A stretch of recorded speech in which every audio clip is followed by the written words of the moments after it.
Okay, I'll try this again this time. Got my bandwidth turned down and it appeared to start up without the error I had first time. So I do have a viewer. It says 0 viewers right now, but I've got my viewers thing up this time. So as some of you find this on here and join, maybe the question and answer thing will work properly this time. So just sit here and wait for some of y'all to find it and see if this thing's working or not. And some of you, well, let me wait till I got some viewers.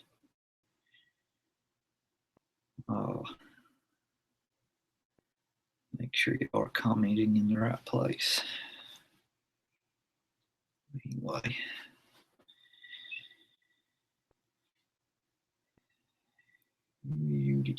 Zero viewers still. Come on, work this time.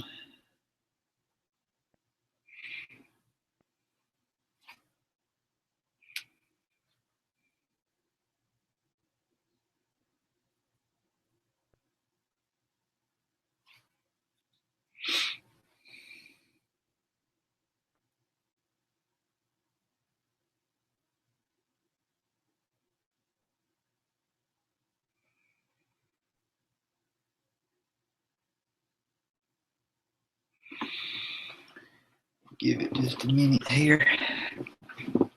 Oh.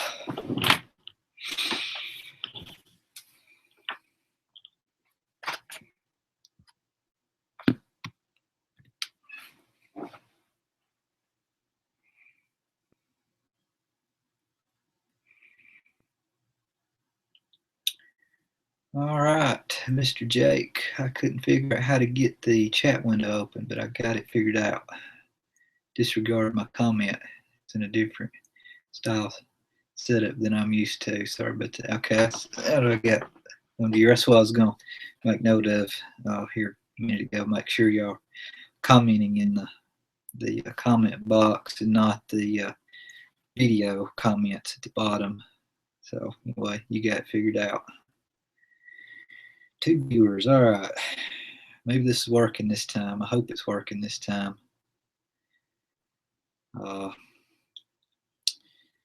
Mr. Rancher 250 told me there was several comments that I was not seeing or questions. So maybe they'll come back and re-ask those questions. But anywho, all right, questions coming in. Rancher, okay, seems to be working, but still has quite a lag in it. Maybe DSL on this end. It would surprise me. It's mine. My upload. I don't upload any videos from here because it would take hours, days. So I upload my videos elsewhere. So it wouldn't surprise me at all that it's on my end here. But we'll try. Let's see. I'm okay. Apparently, I'm skipping. There was a question that came in before Jake's, but it just now showed up above his. So okay. Well, then a question statement. That's an HD quality. Yeah, I've got it turned down, so I probably look pretty blurry. But if that's what keeps this going, that's what we'll do.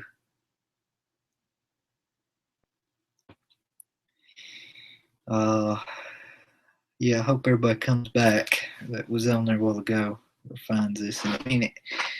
I hate that I missed some questions, but anyway, something wasn't quite right.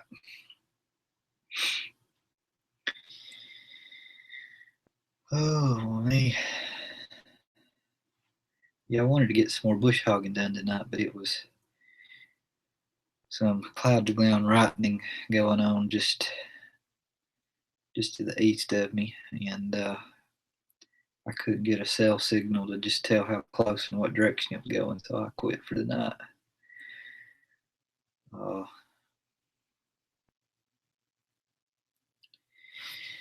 anyway, says I have 3 viewers and I don't have any more questions, so hope this thing isn't hanging up on me.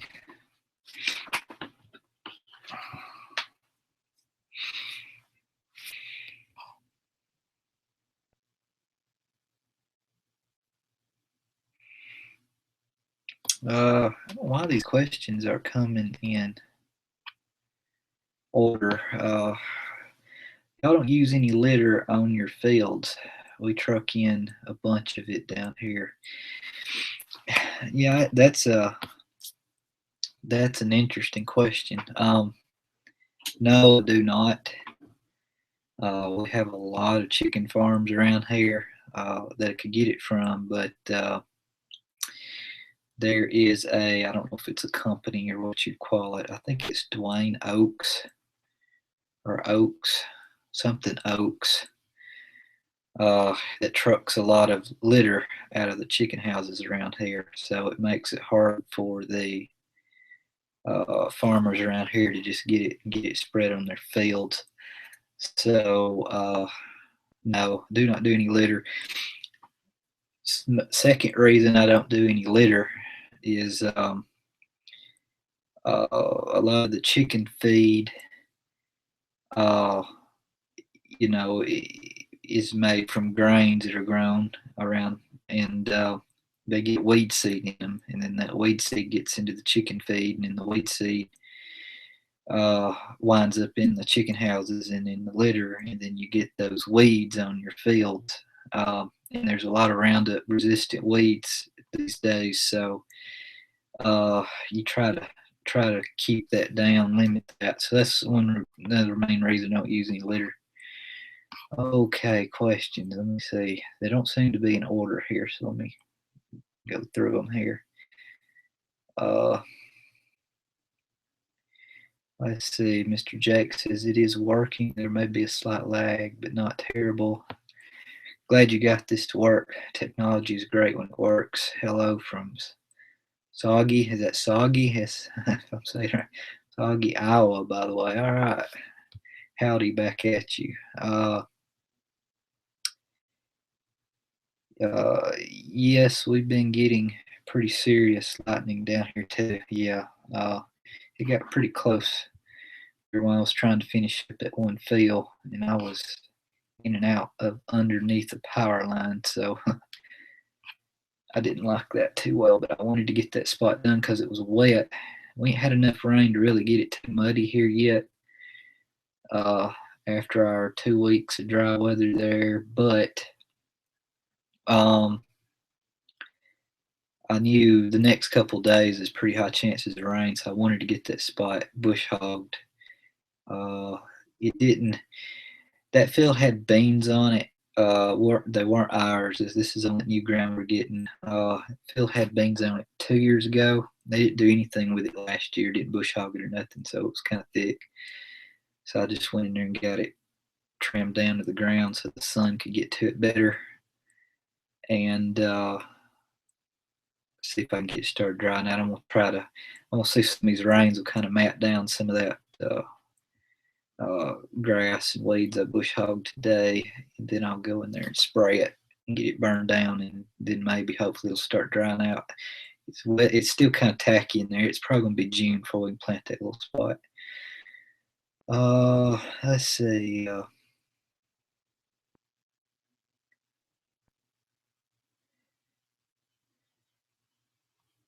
Thought I seen another question come in.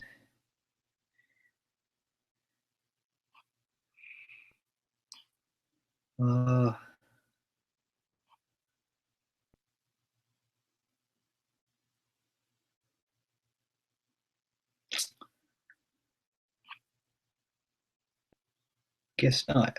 I'm just kind of going back through them here, make sure I'm not missing any. I don't know why they're not coming in order.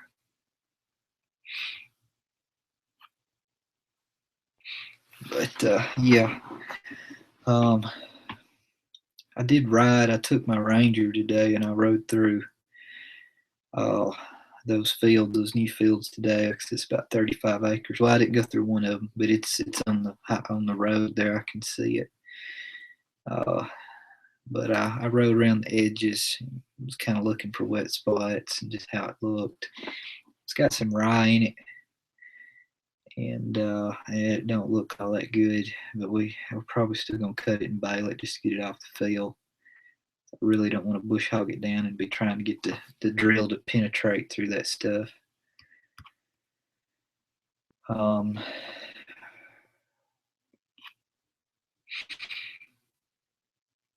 don't see any more questions right now since I got 4 viewers, so it may be lagging on the questions coming in too. I don't know. Maybe they'll keep coming in.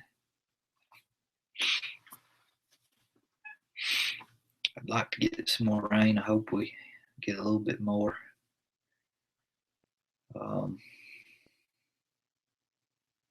Most of the beans are up. Still a few coming out of the ground, except for the last little bit. I planted Wednesday or Thursday night. They're not up yet.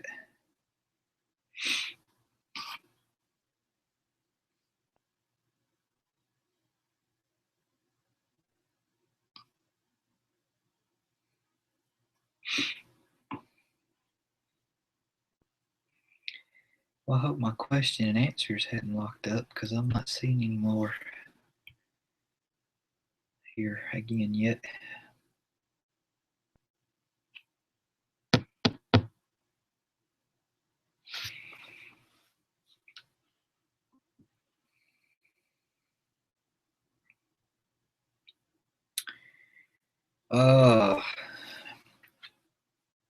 You may have told me before, Rancher 250, but I know you're in southern part of Alabama. Let's see, you said below Birmingham. Are you just below Birmingham? Or are you very south? Like, are you between Birmingham and Montgomery? Or I just kind of trying to figure out if you were very south Alabama or kind of mid to south Alabama. But anyway.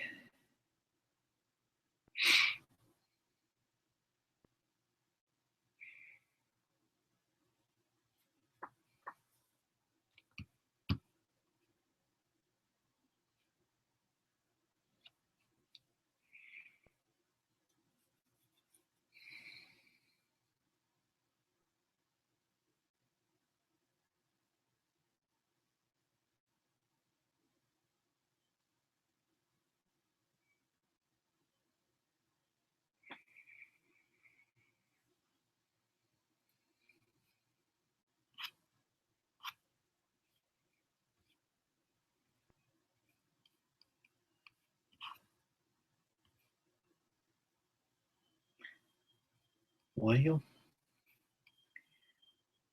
I hope this thing ain't starting to stop working on me here again.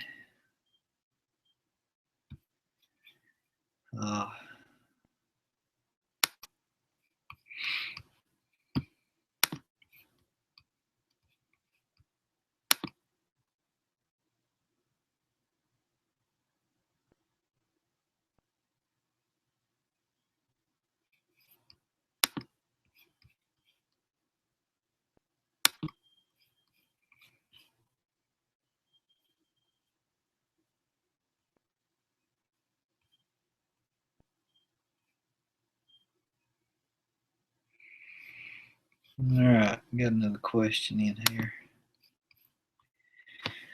Does anyone smoke in your tractors? What do you think of people that do? Bug the heck out of me. No. Nobody smokes.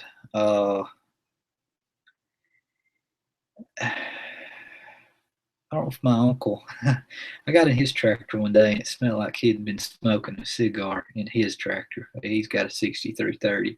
And no, it's not the 6330 I had. My 6330 went to Mississippi somewhere. Uh, but no, nobody smokes in my tractor. Chews tobacco. Cigarette smoke gives me a headache, and I can't take that. So, no.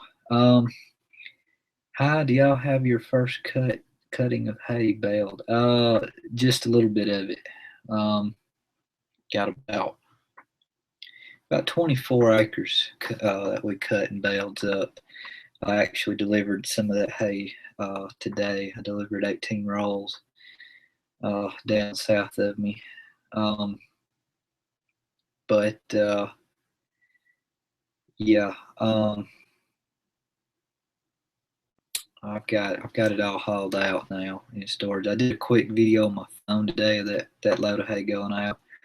I'll I'll try to get that to go up tonight.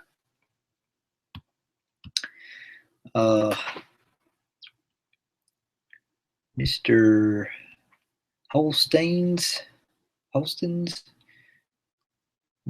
Holstein's. I don't know if I'm saying it right. I'm not good with names, so uh, forgive me on that. But hello and howdy back at you. I got questions coming in now, y'all, and they're not coming in order very well, so I'm gonna try to go through here and try not to skip any. What do you think about big squares? Uh, I don't know anybody around here that does any. I know the balers are expensive. Um, Everybody here is accustomed to either the small square bales or the rolls.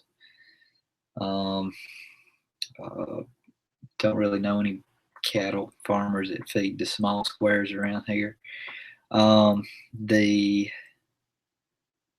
Some of the horse farmers do, and we were doing a good bit of small squares a couple years back. I quit. I sold my square bale grapple and accumulator and all that. When my Bahia grass fields died out, which we're kind of on the northern line here, them surviving cold winters.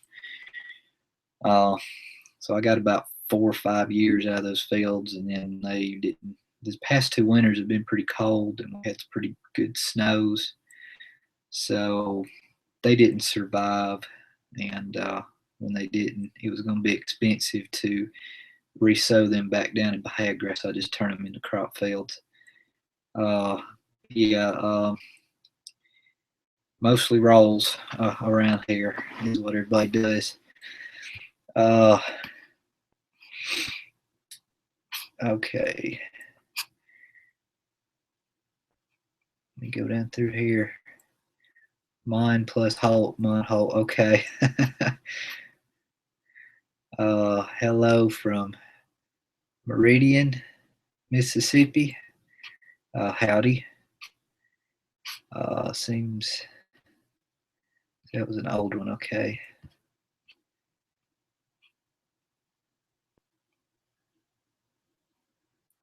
All right. I'm just going through these questions here. They may be in order, but they're not getting here in order for some reason. So,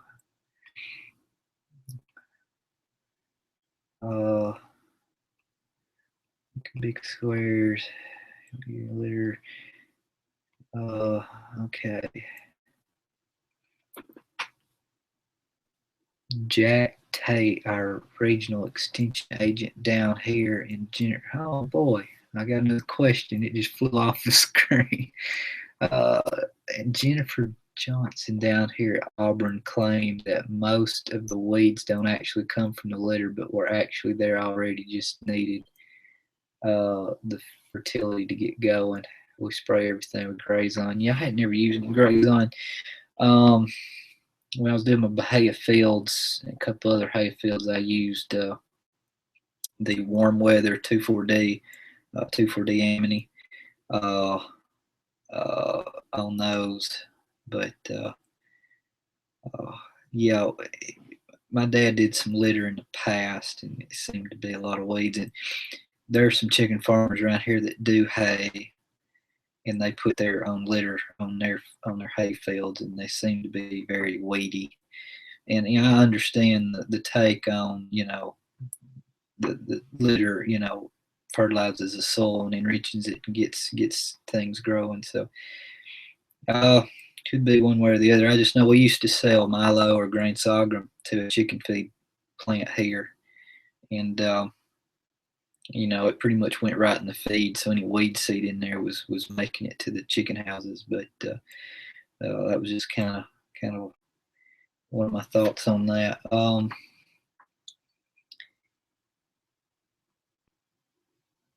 Let me go down through here.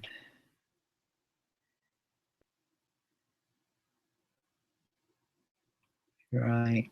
I don't know why these ain't coming in order. Oh, I've been watching your channel for a while. I run Big Square Baler and love it. That one just shut off the screen. Hang on a minute. Where did it go?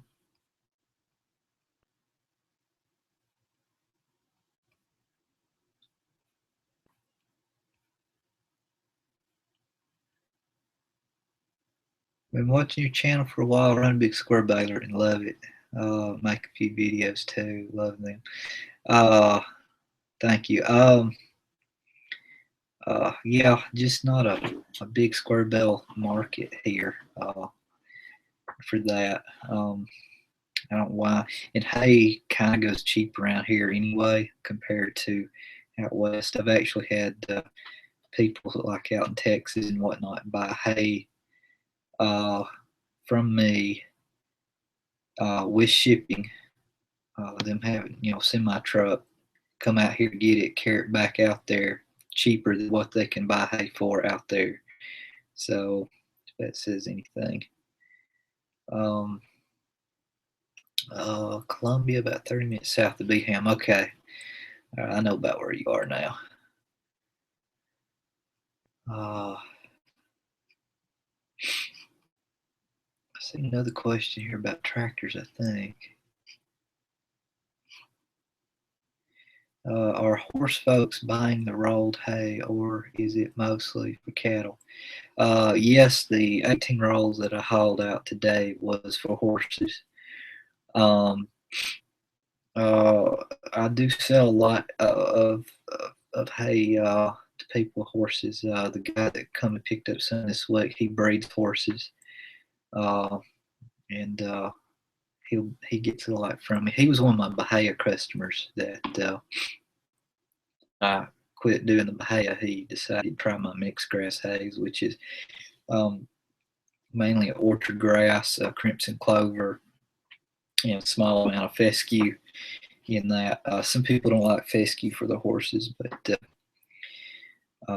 some of ours is fescue that's been there for years and years, and it just grows.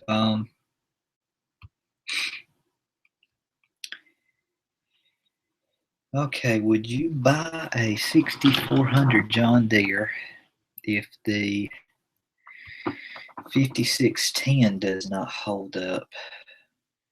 We had two 6400s, both with 14,000 hours each. Power Quad Plus transmission that went for 25 mile an hour. Okay. Both never had a wrench on them. Very reliable tractors, never give us any trouble.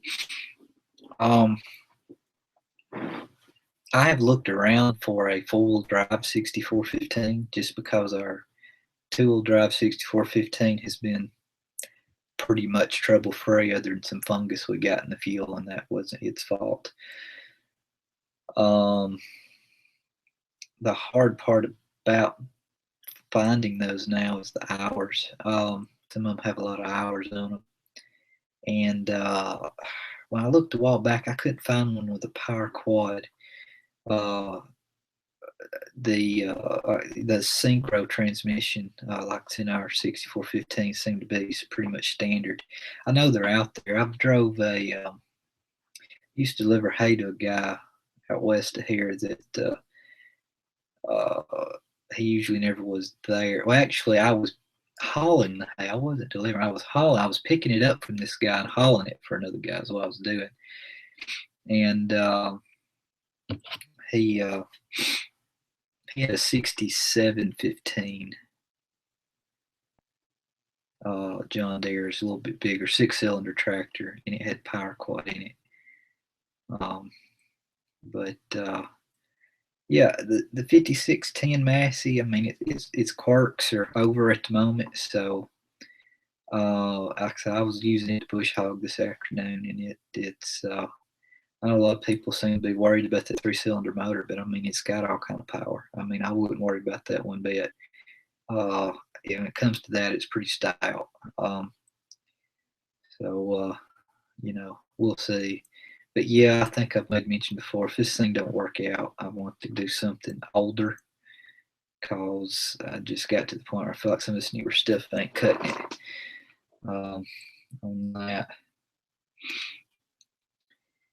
Let me go back through here. I think these questions may somewhat be getting in order now, so let me make sure I'm not skipping any.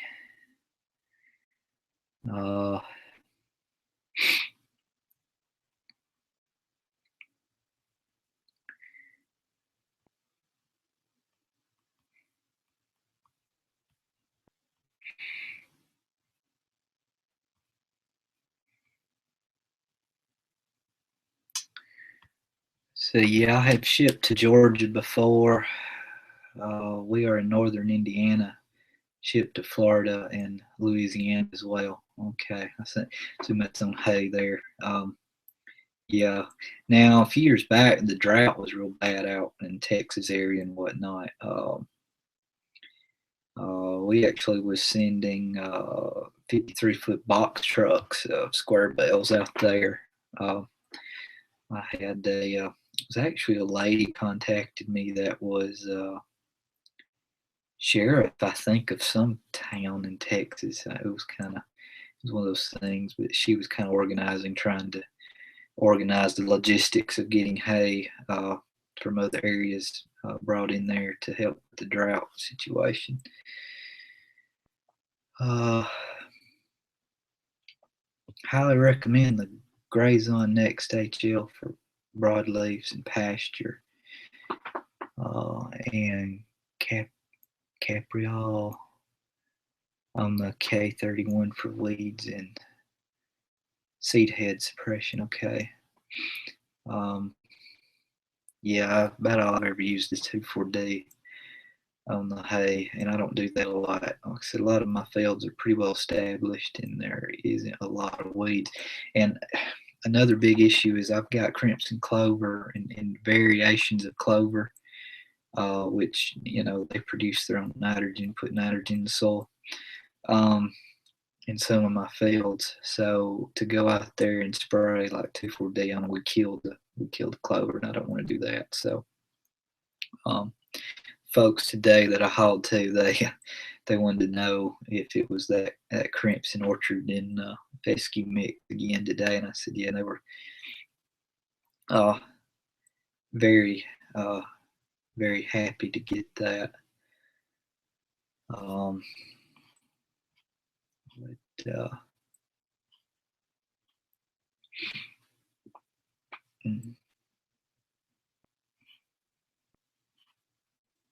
Going through here and seeing if I'm missing any more questions.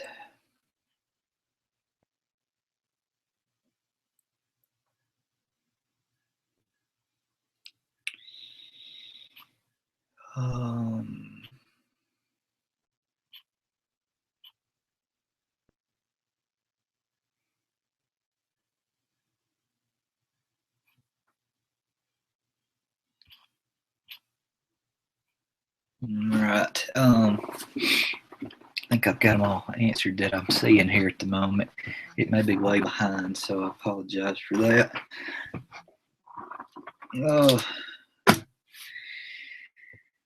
Anyway.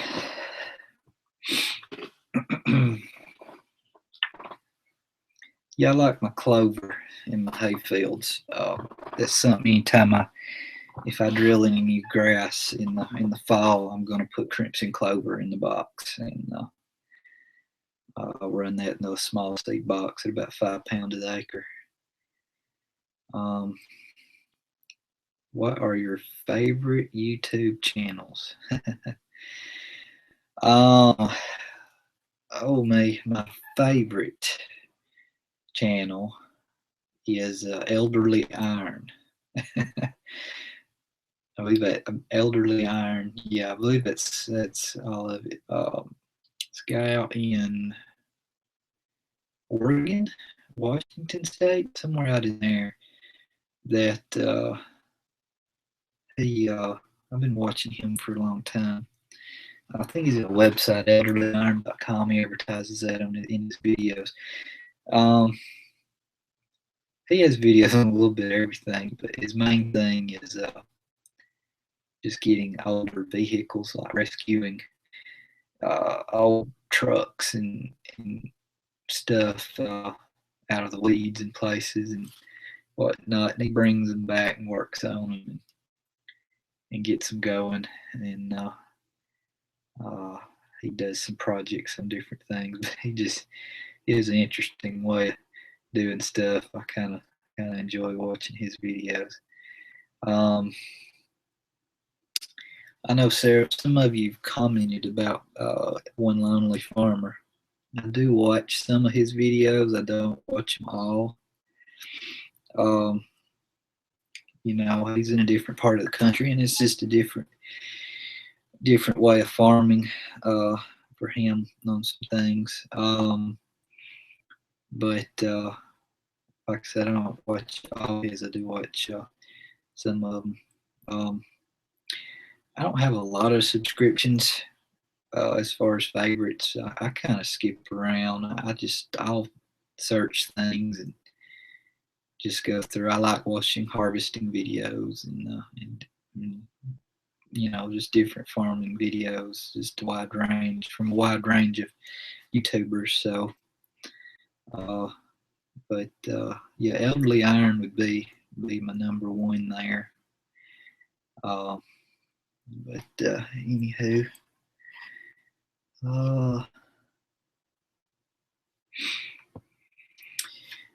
we were almost ready to pull the trigger on a 4610, but we've been hearing a lot of bad stuff. Sorry, I got small print about the 4600 series. Probably going to look for a used 5455 or 5445 or a 6410 Deere. Definitely not getting into any emissions mess. Yeah, the 5095M I had, it wasn't that bad.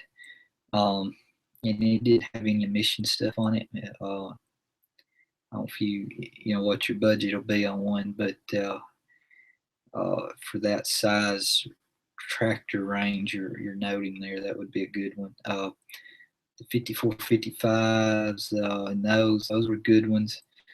Were fairly good, I think. The difference between the 5000s and the 6000s is going to be just the beefiness of the tractor and the weight. I don't know what all you want to do with the tractor, but I would go more towards the 6000 series.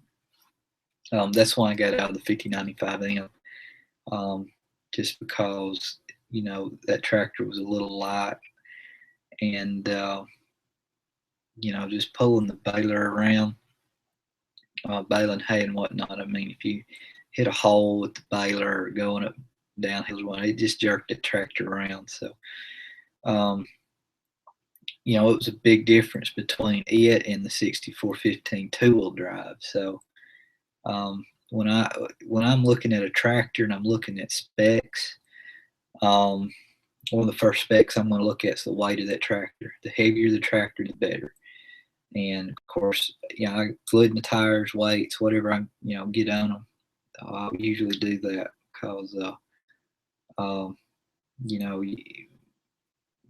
part of it is just the handling of the tractor. I think the heavier it is, the better it handles, and getting the traction to the ground. Um, that's where a lot of people with Kubotas I see that run Kubotas are typically lighter for a particular horsepower size tractor compared to say John Deere or Massey, and you know they get stuck or get in just a slight slippery situation. They can't quite get the traction to the ground because they don't have the weight there. But anywho, uh, have you ever seen one of my videos then? If so, hopefully they are from this year, LOL. I'm not sure if I'm subscribed to you or not, um, but I will look for you. I'm not going to click on that right now because I don't want to mess this chat up. But uh,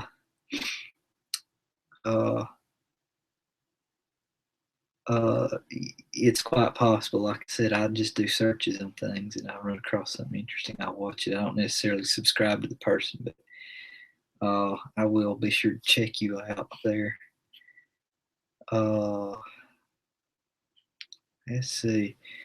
Yeah, neither of them. Okay, this question's referring back to the Gray Zone and the 240. Yeah, neither of them will yellow our fields like the 240 will. Uh, we have a lot of neighbors that don't take care of their fields, and the weeds blow on the wind. Yeah, the wind blows weed seeds. Yeah, also a lot of creek bottom land and buttercups come up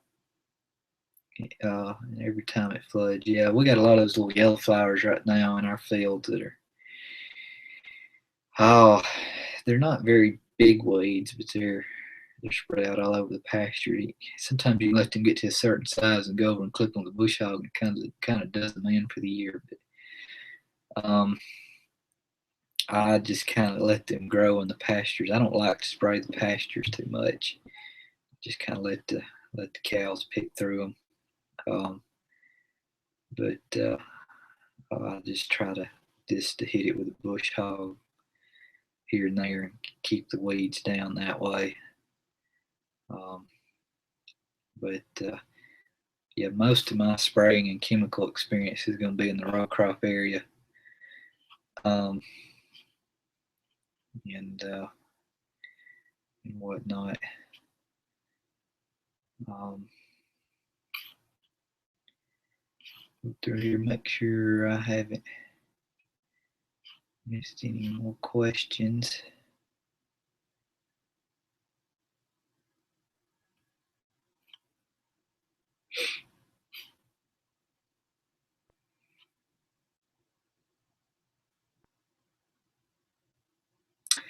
Oh,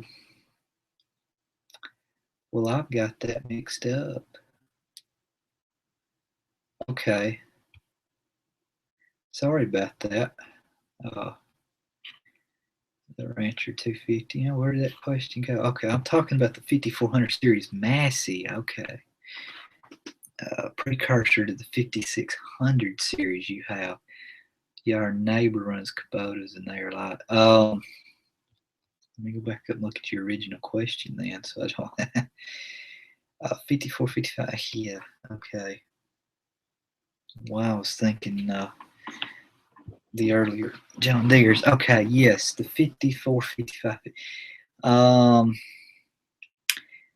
got in one of those at the National Farm Machinery Show about 3 years ago. And that's one of the reasons that I lean towards the Massey, going from the Deere.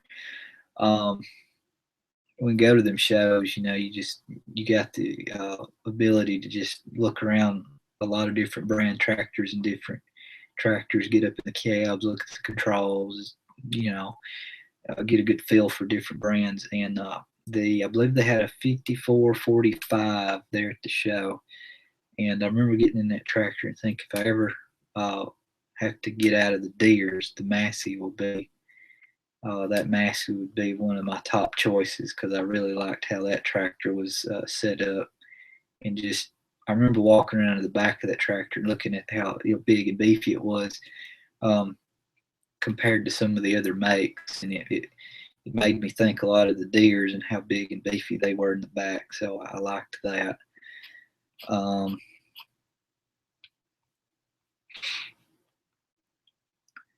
but let's see, or a 6410 deer. Okay, that's where I maybe got mixed up there on that.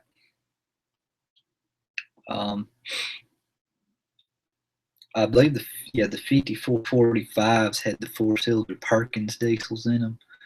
I believe the Perkins motors are good motors. The McCormick's that I looked at had Perkins in them, and that was my second. Excuse me, was my second choice. To the Massey was a McCormick, but yeah, I think the 5455 or the 5445. Yeah, I think uh, those are pretty good. Let's see. Sure, I'm not missing any here. I came across your channel searching for the 5095M. I used your videos in my purchase, so thanks for that. Thanks for that. So far, I haven't had any reoccurring issues. Okay. Have you had issues with the 5095M? You may have asked me a question in a comment on a video somewhere in the past that I may be forgetting. But let's see, mine had an issue with the heater not working for a few hours when I first got it, and then I did have an oil leak on the back of that tractor. Right up under the cab was a module or a plate. I think it had some lines coming out of it, and it had some bolts around the perimeter of it, maybe about 8 bolts.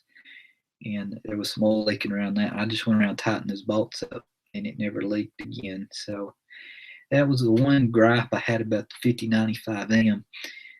It didn't look like it was its quality of assembly was that good. Up under the cab, there's a boot on the main gear shift there, and it's under the cab like a dust covered boot, like a CV joint boot. It's kind of a double acting thing. It was kind of odd, but anyway, they just used plastic tie straps around each end of that boot, and they were loose, and it kept popping off where dirt and mud because it was right up under there by the wheel. Could get in there, and that kind of irritated me. I remember I bought some really good tie straps and got them cinched up tight, but still, with plastic tie straps, they don't last forever.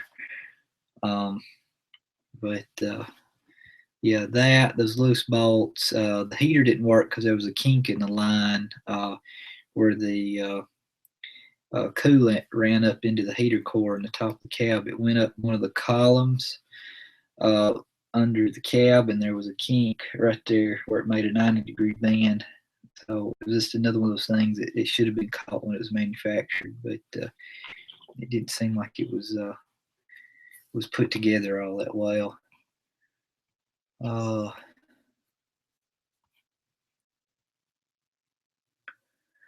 please don't buy a McCormick. We had 2 of them, both rated for 150 horsepower, and no kidding, our 6330 would outpull them both hooked together. Okay. Yeah, I was looking at the X60 30, 60 40s, I think, in that range. And I think they've quit making those. I think there's a new model that has replaced that McCormick. And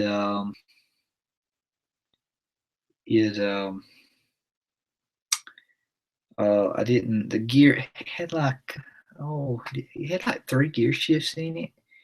And it had, maybe it was 2.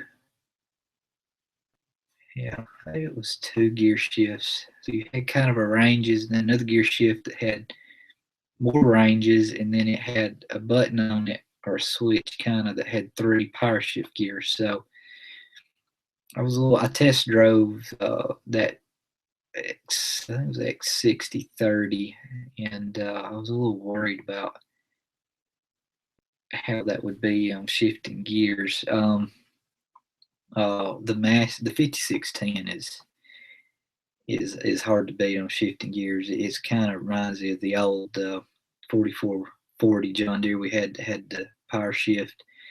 Once you clutch it, put it in gear and let it out, you can shift in throughout every gear without ever using the clutch. The 6330 John Deere, you still had to manually shift your ranges, your 4 ranges, and then you had 4 power shifts.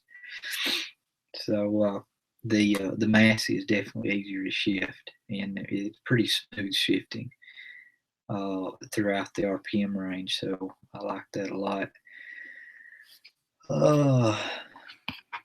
Go down through here, make sure I ain't missed any more. Well,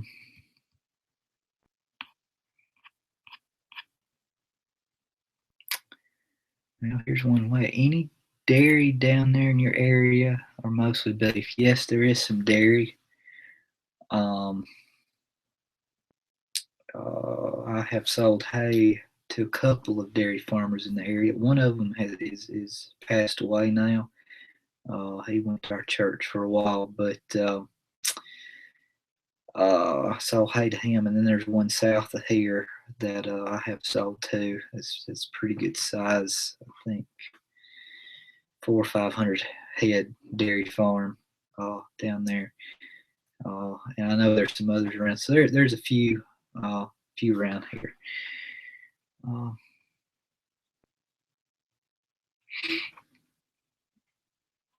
Let's see. This must be pertaining to the 5095M. One issue I had was with it kicking out of gears and going into neutral. Okay, I remember. I think you've noted that before somewhere. It would do it and would have to reshift through all the gears again. It was scary because it had done it to me a couple of times. Within, where'd it go? I get a comment, it bumps it off the screen. Okay. It was scary because it had done it to me a couple of times with fully loaded wagons and bales. Yeah. So I put 600 hours on mine. I don't remember ever having that issue. I do know there's an odd like joint down there under the cab where that gear shifter is, where those boots were I was talking about. I don't know if that had anything to do with it. I don't know if one of your boots came loose and some dirt's got in there. Maybe there's gotten some play in that joint or mechanism there. You may have already looked at that. It might be something to look at, but I never did have any trouble with mine popping out any gears. And let's see the range. Let's see. The ranges were, if I remember right, were not synchronized on that tractor, but the 3 gears. Was there 3 gears on the shifter that was synchronized in 4 ranges? I don't remember. But yeah, the ranges not being synchronized was kind of a pain because you had to about come to a stop. So I get where you're coming from there on having to reshift through all the gears.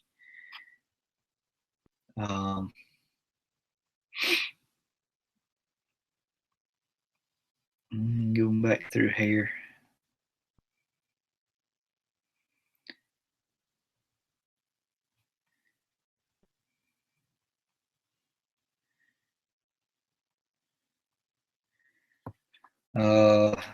Mine is open station. I didn't like the cab on those tractors. The problem has up and disappeared now. Never addressed it. It just hasn't done it in about a year now. I agree. Do not buy McCormick junk. I hate my MTX 150 LK.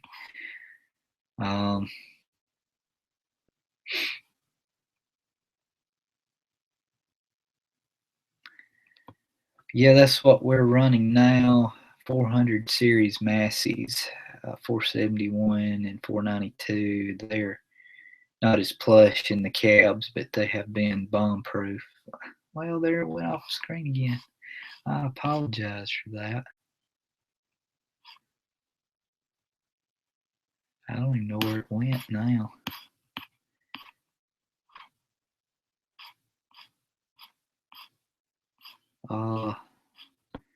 Okay. They have been bomb-proof. Perkins engines have been flawless. We're on the cow and calf and hay now. Okay.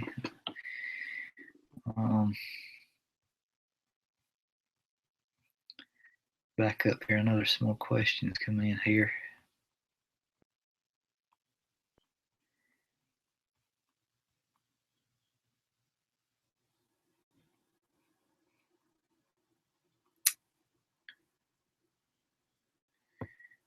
Catch you next time. 4 a.m. Gonna come early. Okay. All right. Well, thanks for joining in here. Glad I got this to work a little bit. Let's see. It's a 4 and 4 2H patterns. Okay, I couldn't remember on the shifter on that how it was, but so you got a 5095M open station. Okay, and 4 and 4. All right. I know sometimes between the open stations and the cabs they do different things with the transmissions, but I believe that's right on that. But yeah, I wish that had been synchronized. I think on the 51 the 51Es and 5101s, whatever the model was that came after the 5095s, 5085s, 5083s, and all them, I think they went to fully synchronized transmission on those. But I believe the emissions equipment started on those tractors.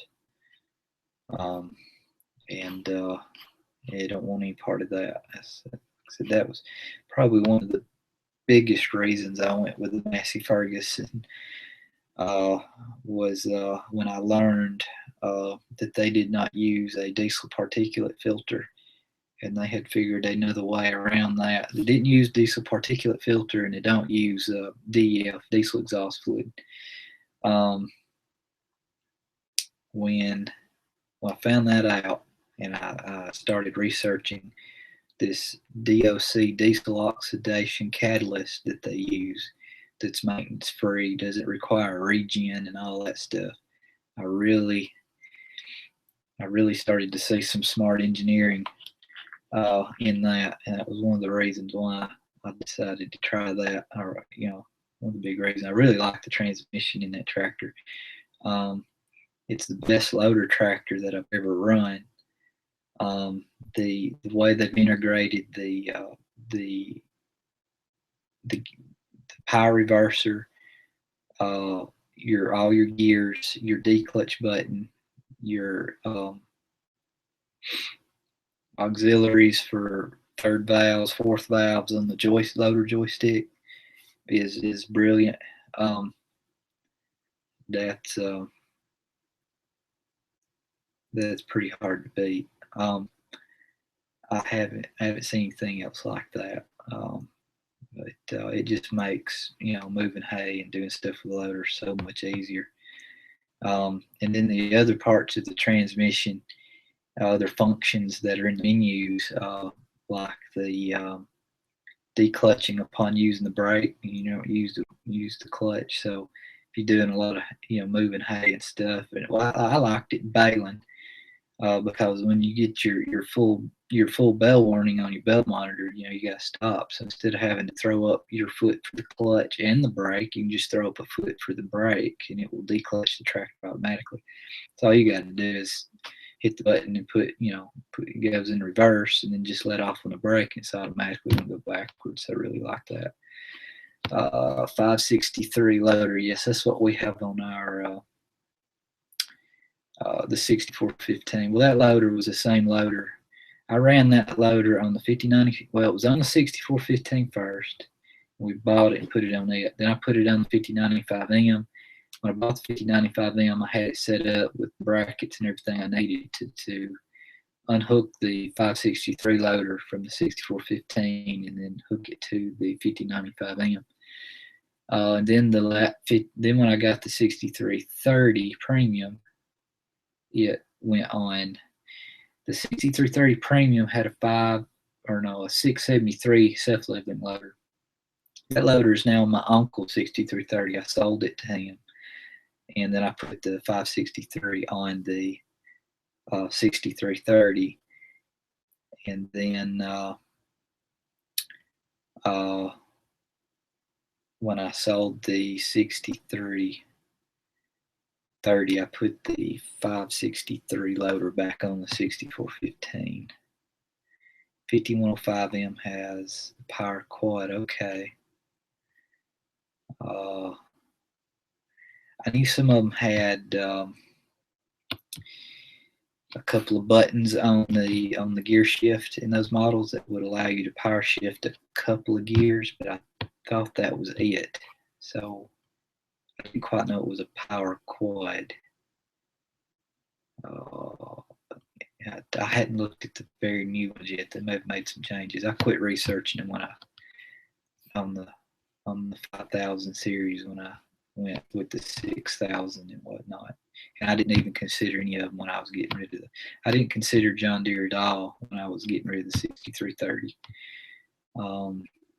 I was totally looking elsewhere. I have always run Deere. What do you think of the Mahindras? They look heavy.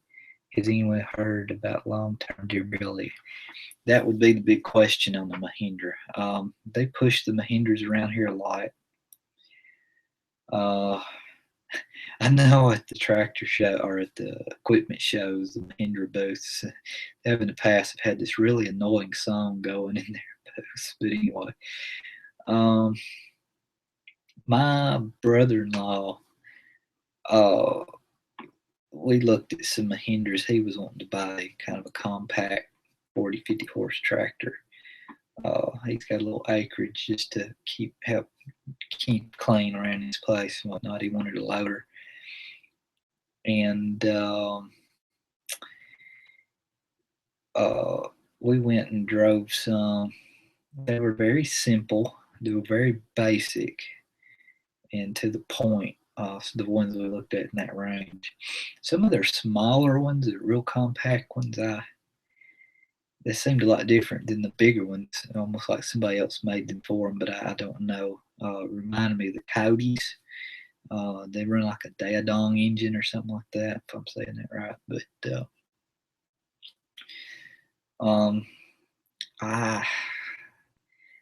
for small acreage, it'd probably be fine for farming on a larger scale. I don't know about a Mahindra. But the price point's cheap on them.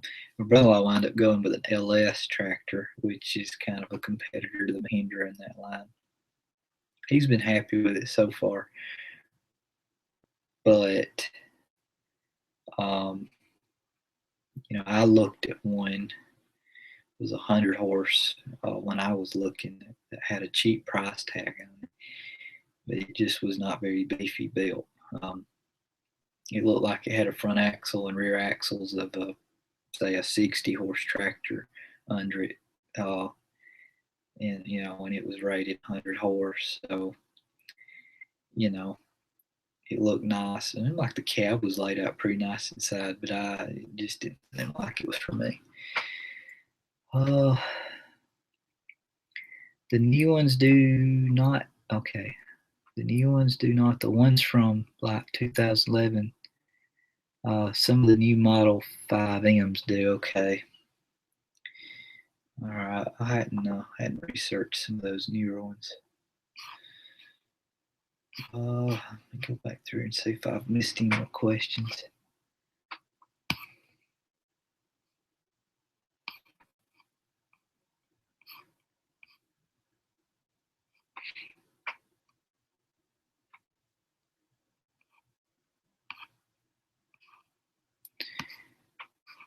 I don't even know what time it is. I don't have a clock showing up.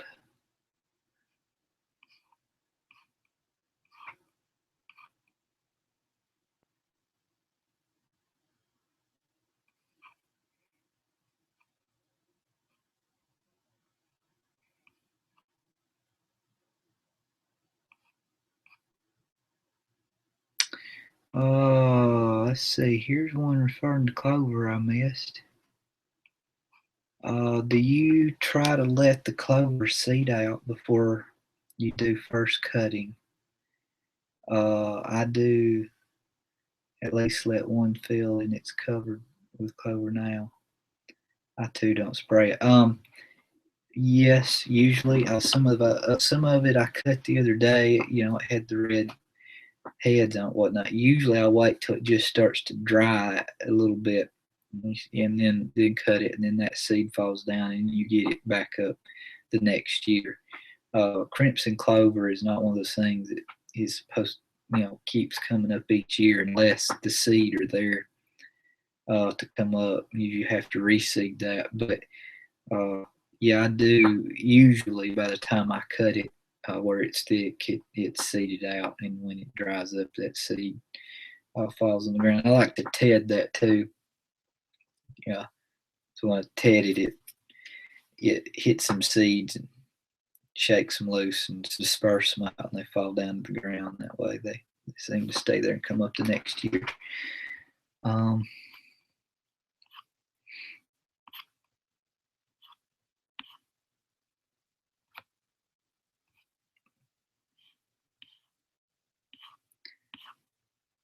see here.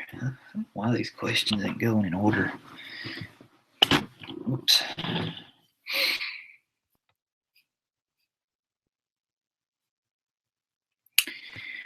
Well, I got a school paper due tomorrow, so I better get on that. Thanks for chatting. All right. Well, thanks for joining. Good luck on your paper. I guess I would look at the time here. It'll let me. 10:30. Okay. Yeah. I'm gonna go back through here and see if I ain't missed any more questions.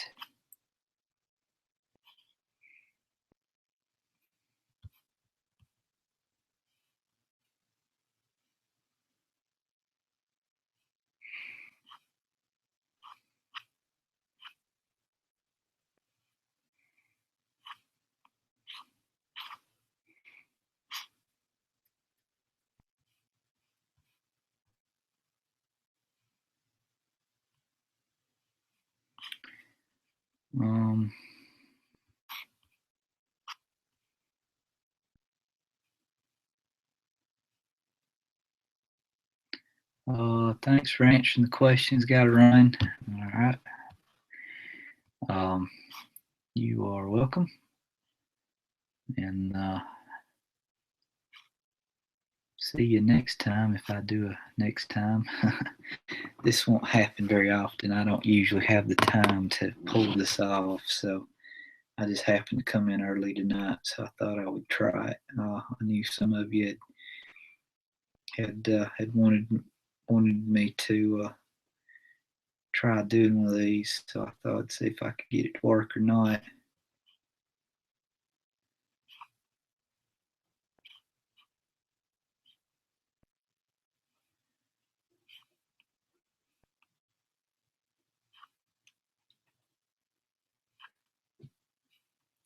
Just looking through these questions here.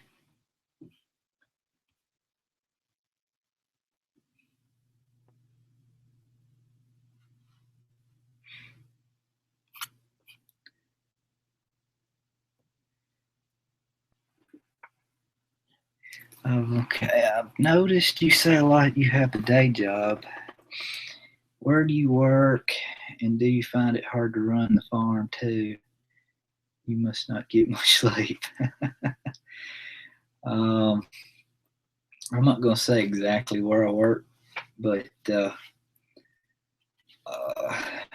do work up in the Huntsville area, which is about a 45-minute to an hour drive from here, depending on traffic.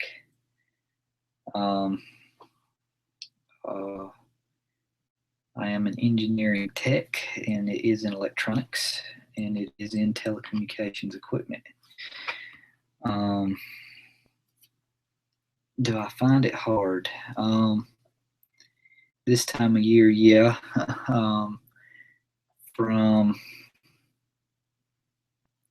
very end of April, start of May, all the way up until about the first part of July. It's pretty hectic. That's when everything kind of hits. Hay hits, planting hits, spraying for burn down hits, putting fertilizer out hits. People start wanting hay, so I have to deliver hay. Wheat comes due 1st of June, so the wheat has to be picked. Still doing hay throughout this entire period of time. And then, so when the wheat's out, then we got to plant again, got to plant behind the wheat. And then amongst that, second sprays on beans that are already up have to happen. So, yeah, there are some late nights that that go on. It's not uncommon for me to mow hay until pretty late in the evening. Multiple nights in a row, especially if you got a streak of dry weather. But yeah, I just manage it best I can. I can't control the weather. That's one thing. Working around that can be tough at times, and you always want your weekends when I'm here to be dry, but that's not always the case. So you have to work it out. And I have kind of where I work, have kind of a flexible schedule, so I can go in early, and which would let me leave earlier in the day, or I can go in later and leave later in the day, as long as I get my 8 hours, hour lunch break, and they're nine hours in a day. But so depending on what's going on, I'll do that. Like if I got hay ready to bale, I'll go in early and leave early and get back here around 5. And if I've got someone here to rake hay, then that gives us about 3 hours to roll as much hay as we can in the afternoon. So it has its ups and downs, but yeah.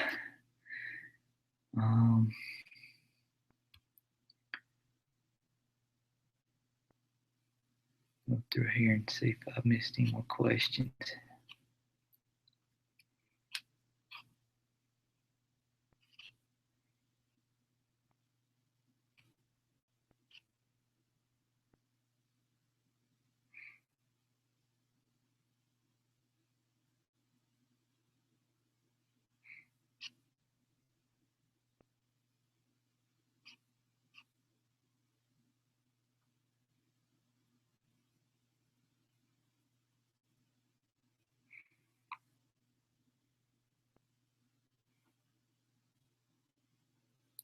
Don't see any here, I don't think. Let's see.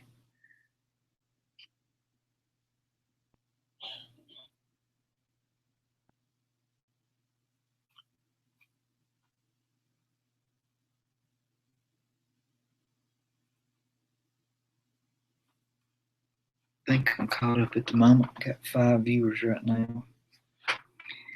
I'll go for a few more minutes. 10:39 here.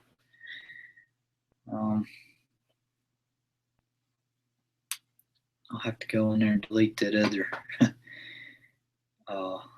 Probably posted the video that when I tried to do this first time, my question answers weren't working. So I'll have to go in there when I get done, delete that one, and this one should post up for people to view later.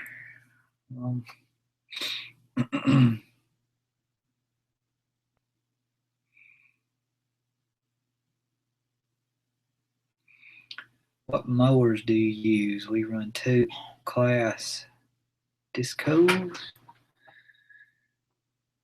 3050s. We used to run Vicon, but got tired of them breaking in the main pivot. I've got a Kuhn and I've got a Vicon. The Kuhn is pretty much retired. We ran it till we ran holes in the top of the bar, and that's the way it sits right now. I had done some repair work on that bar on the Kuhn, and I used it once and it didn't hold up. It started leaking oil out of it again. So the cone setting there is kind of a spare. I could make do with it in a type if I had to. But mainly just running the Vicon right now. I really like the Vicon. Um, I, I've noted in other videos, it don't seem to load a tractor down as heavy as it does a two-bladed mower. The three blades, they're a little more aggravating to change out because you got an extra blade per disc to change out, but it does cut really good, and you can run pretty fast with it. But yeah, Vicon did have some issues with the bars on the style I'm running, cracking over time and leaking all that up. And mine may do that yet, but so far, mine, it's been pretty good. But I know that was an issue, and they addressed. If you look at some of the newer Vicons, they've really beefed up the bar and put extra supports down the back of the bar, so there's no flexing in the bar and whatnot. So, but yeah, right now mainly Vicon, and I plan to run it till it blows up and dies, because it just keeps running. But if it does ever die, I'll get another Vicon probably because I like the Vicon. Or I might have to buy a Kubota branded one if let's see, Kubota has bought out the company that owns Vicon. So if they completely do away with the Vicon name, then I'll guess I'll get a Kubota if the engineering and the design is the same.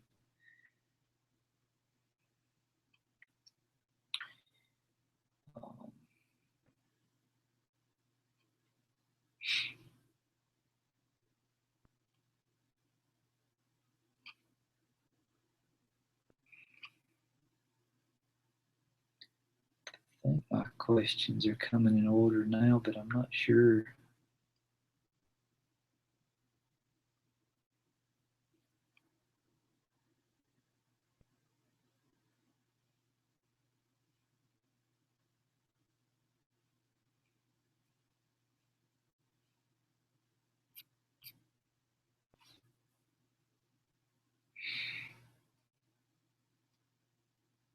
How fast do you mow with the Vicon? We run mowers with 6330 and 6330 and 63. Okay, 30. We'll mow at about 20 kilometers per hour. We still leave a good cut. What is that in miles per hour? Oh, kilometers. I run up to around 6.5 mile an hour on a good smooth field. I stay in the 5.5 to 6 mostly mile an hour range, but the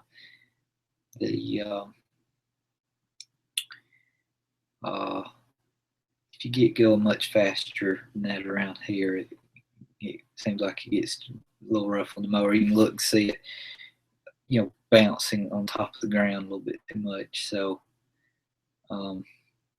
that's about as fast as I run on a smooth field, which a lot of the fields have got a little roughness to them. So 5.5, 6 mile an hour is going to be around it most of the time. But there's times when I've got a lot to get cut and I'm in a hurry, I will push it a little bit. 12 to 13 miles per hour, that's pretty good. That's pretty good speed. You must have some pretty smooth fields to run that fast.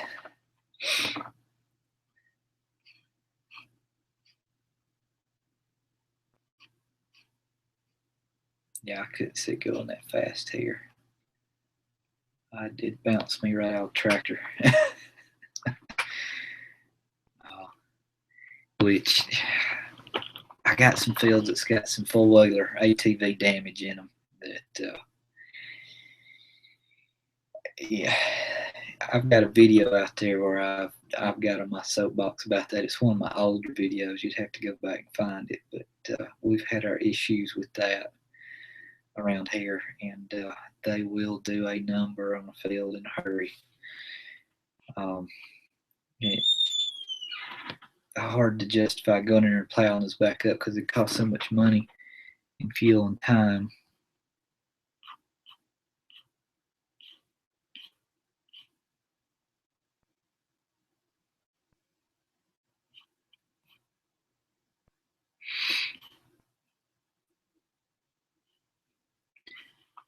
Let's see if I missed.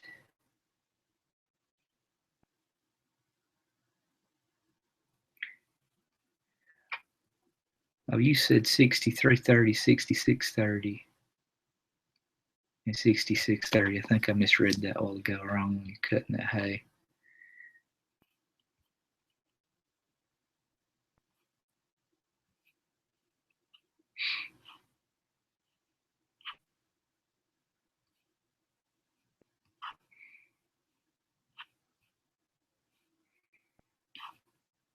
Going through here, see if I missed any more questions.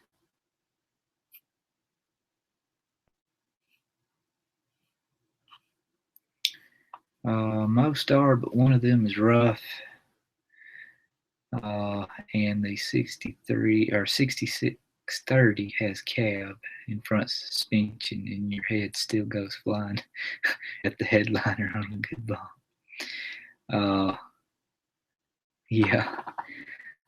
Yeah, I can imagine that. Front, okay, suspension, yeah. Yeah, I can't run that fast here. I would for sure tear something up. You mentioned suspension. I really do like the loader suspension I got on the Massey. It has suspension on the 3-point hitch as well. I was moving some hay yesterday.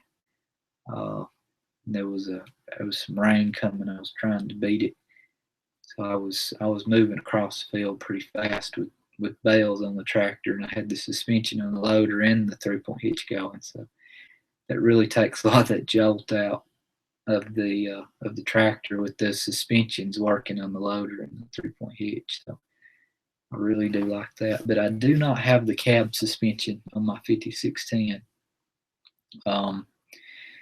That's one option that was not on it when I got it that I wish I had got, but it does not have the cab suspension. One of the ones I test drove, one of the local ones that was overpriced, did have it, but mine does not have the cab suspension. But it does flex pretty good though, because got some really big rubber bushing grommets that the cab's mounted down on, and they move a lot. You can grab the hand handle on the side of the cab and pull on it, and that cab does flex back and forth, so that helps.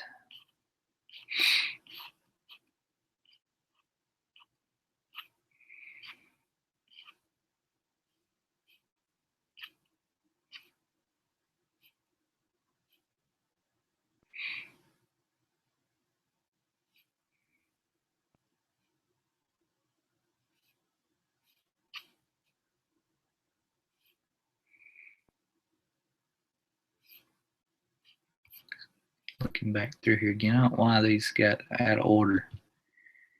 Would really help if they would stay in order. Of course, I think I can select some of these and highlight that they're answered. So maybe that's what I'm doing wrong. I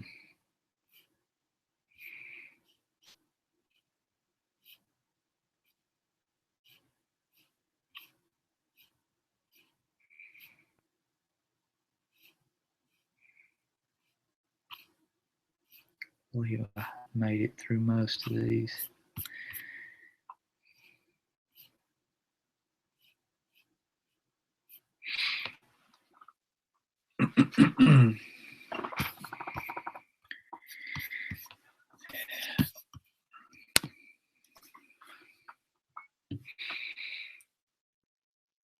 I'll give this just another minute or two, see if another question comes through or not. And I think I'm going to call it a night.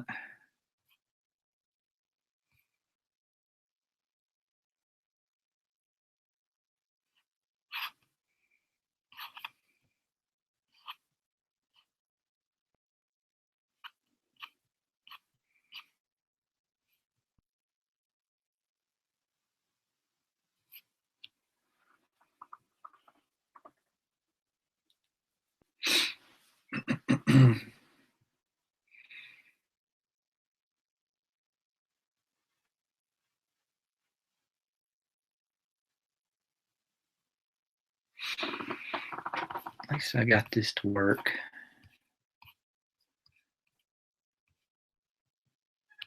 I'm glad it worked a little bit.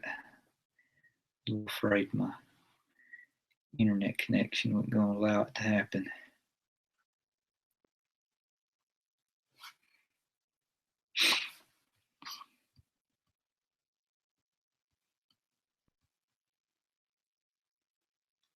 I hear a little rain out there. Rain or wind, one. We could use a little bit more.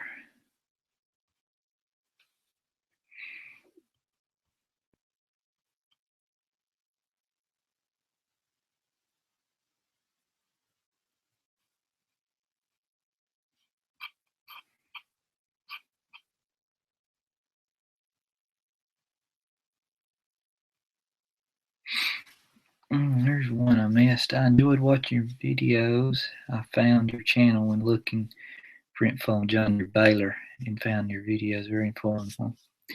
You're welcome. I need to do some work on that baler. I know there's a bearing bad somewhere that I keep hearing squeal. It comes and goes. And I baled 60 rolls the other day. It did it on 3 bales and went away. And I have not yet been able to reach up in there and figure out, which I know it's one of the idler rollers on the belts in the baler, because when you open the gate to dump the bale, it stops the belts. Quit spinning those rollers, it quits. So I gotta figure that out. Which I'm afraid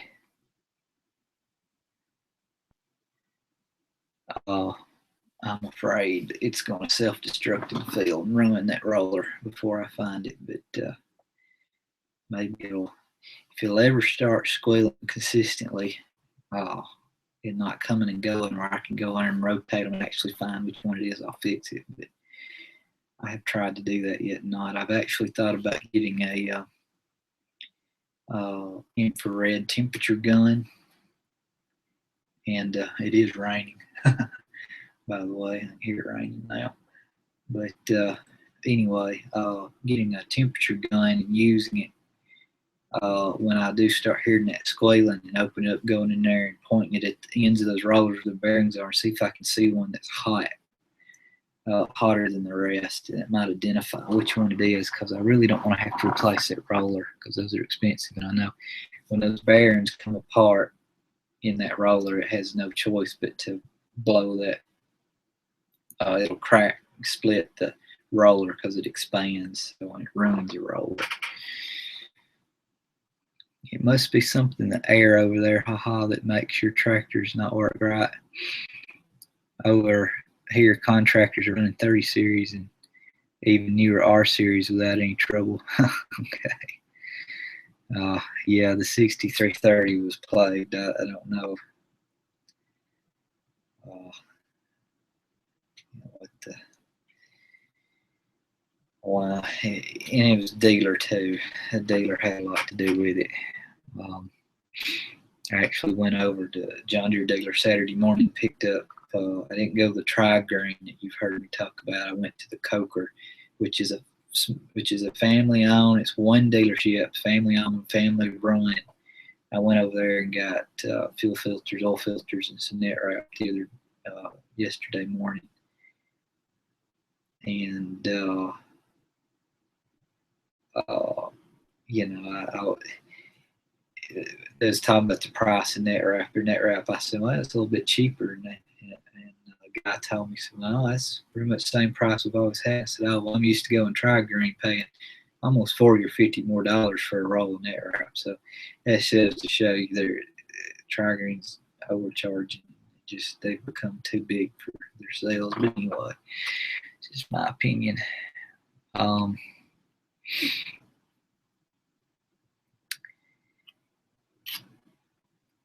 See if any more questions that come in.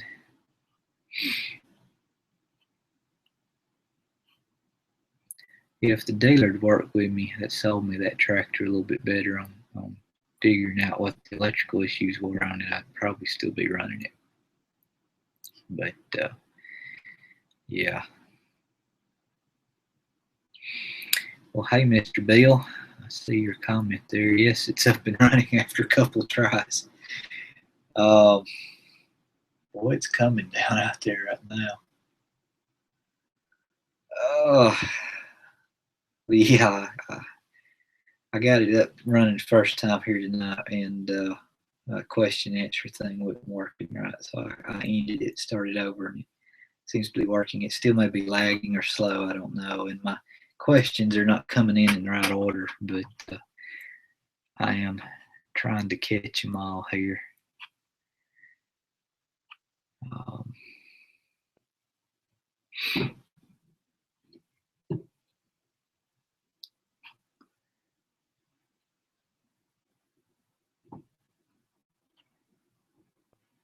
Looking here, make sure I ain't missed any more.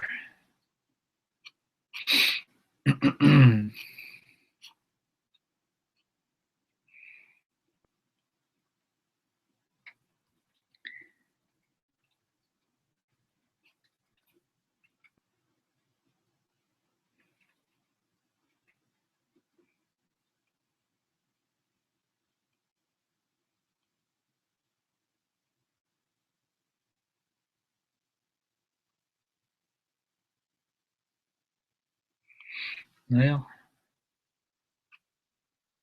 I don't think I've missed any. I may have missed some questions. I'm sorry if I have. Okay, one just came in. Where is it? Let's see it. Well, let's see.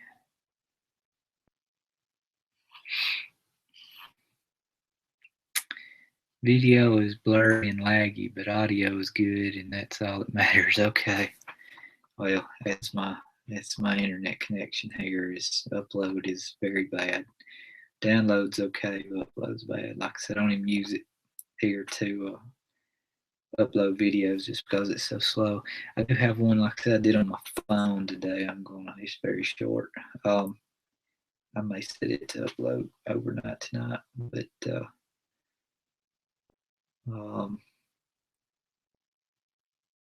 yeah, it's kind of slow.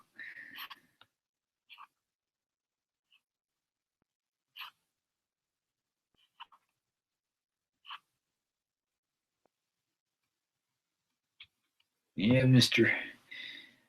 Bill may have had some Gleaner discussions in some of the comments and messages. I wore my Gleaner hat for you tonight. I thought I might stir up some combine debate from my.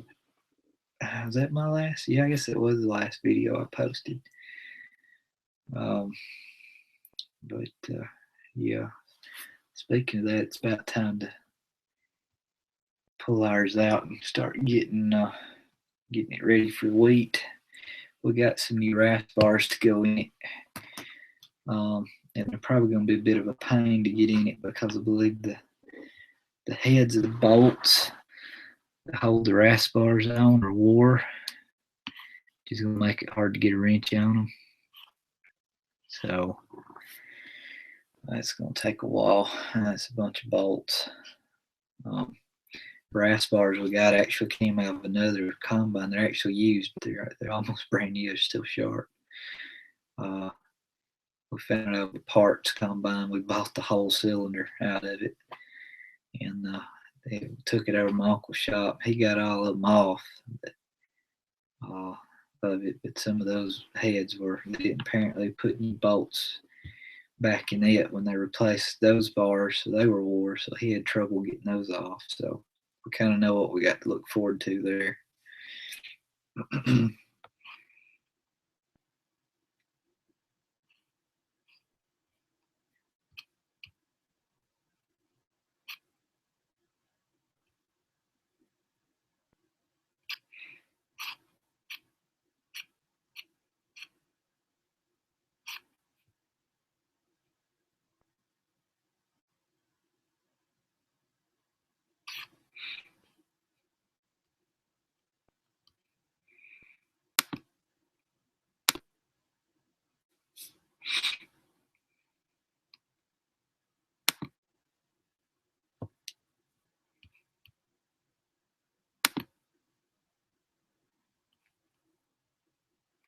Just going back through these questions here real quick.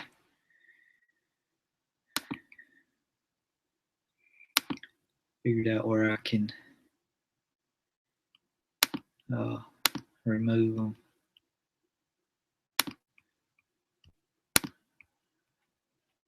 Here.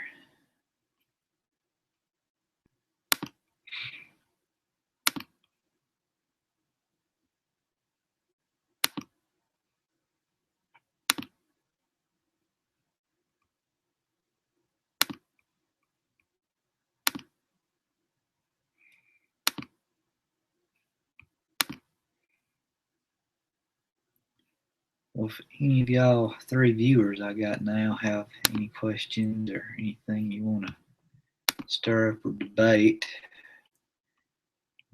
please do so here soon, because I'm probably going to go ahead and end this here before too long. And like I said, I don't plan to do this very often, because I just don't have a lot of time. I need to go eat something. I come in, didn't even eat anything. I wanted to get on here and try this, see if it worked.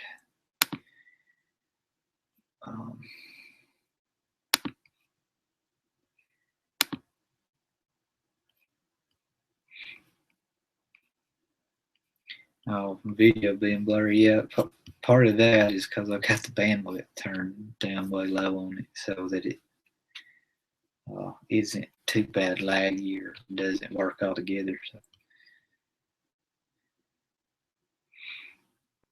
let's see.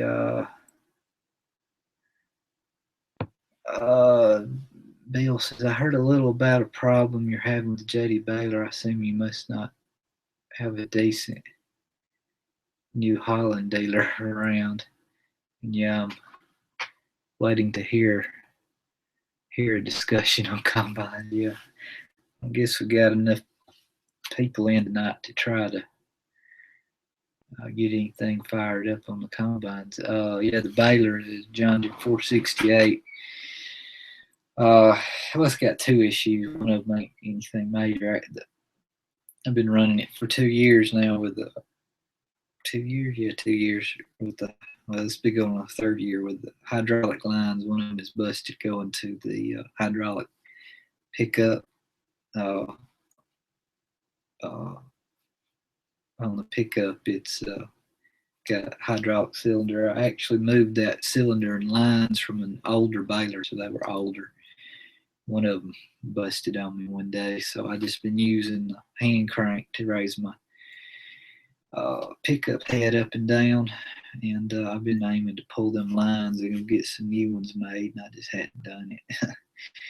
The other issue, yeah, was that roller. I got a bearing roller that's squealing on me, and it comes and goes, and it won't be consistent, and I can't locate which one it is. So I'm gonna have to. I'm hoping to find and locate which one that is before it destroys the roller. But anyway.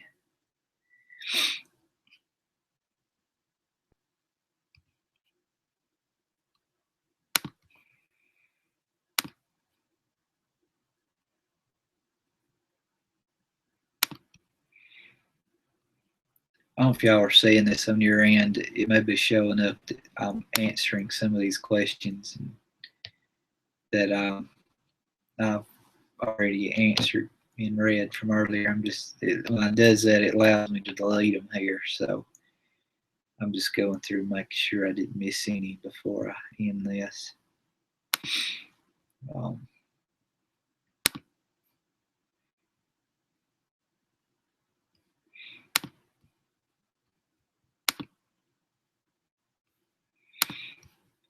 Still raining out there. I don't know if y'all can hear that through the audio or not, but it's going to make things muddy again. I'm glad I got that little field bush hogged though. I knew it was getting more rain. I wanted to get that bush hogged off so it would start drying out a little bit.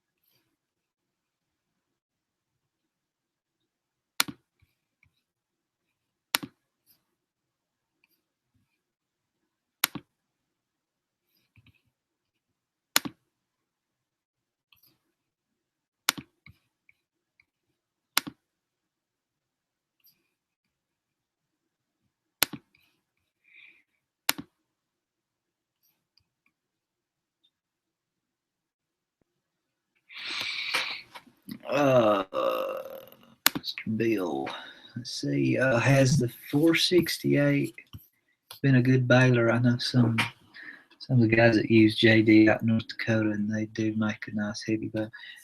Yeah. Story behind that baler. There's some older videos out there of that baler. Bought that baler used. It's a 2007 model. Got it in 2012 maybe. Remember when that was. 13, 12, I don't remember. The baler, we bought it, which we got the baler about 5,000 less than any other John Deere 468 baler I could find on the market. And of course, there was kind of a reason for that. And I didn't fully know it till I got it home, but the baler had 12,000 bales on it when I bought it. It's got a lot more than that on it now. But it was a one owner baler, and they ran a lot of bales through it each year. But it had some bearings out in the pickup. Matter of fact, one of the bearings had came all to pieces, and there was like a hub on the end of that where that bearing was. And when those ball bearings came out and had nowhere to go, it actually pushed them through that hub, and it looked like it had been shot with a gun from the inside. Is what that hub looked like. I didn't catch it when I was looking at it, but anyhow, the main center bearing of the pickup, not the outside cam bearings, but the main center bearing was shot. And it's the mega wide pickup, so it has the augers up in there and the twines that grab the hay from the pickup. One of them was bent, and the only way I could fix that was to pull that out. And the way that baler works,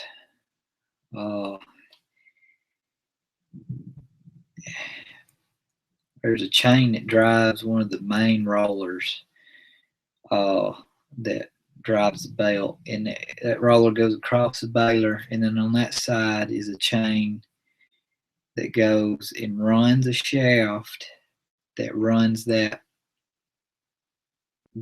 shaft that has the auger and those I forget the term for those little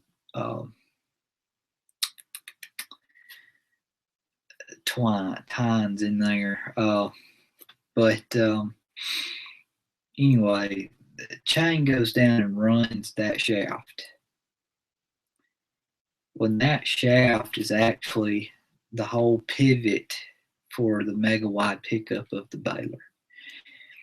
So there's bearings in there that act as pivot, and that shaft runs on. And then that goes all the way across, and then there's a chain that actually goes down and runs your teeth on your pickup.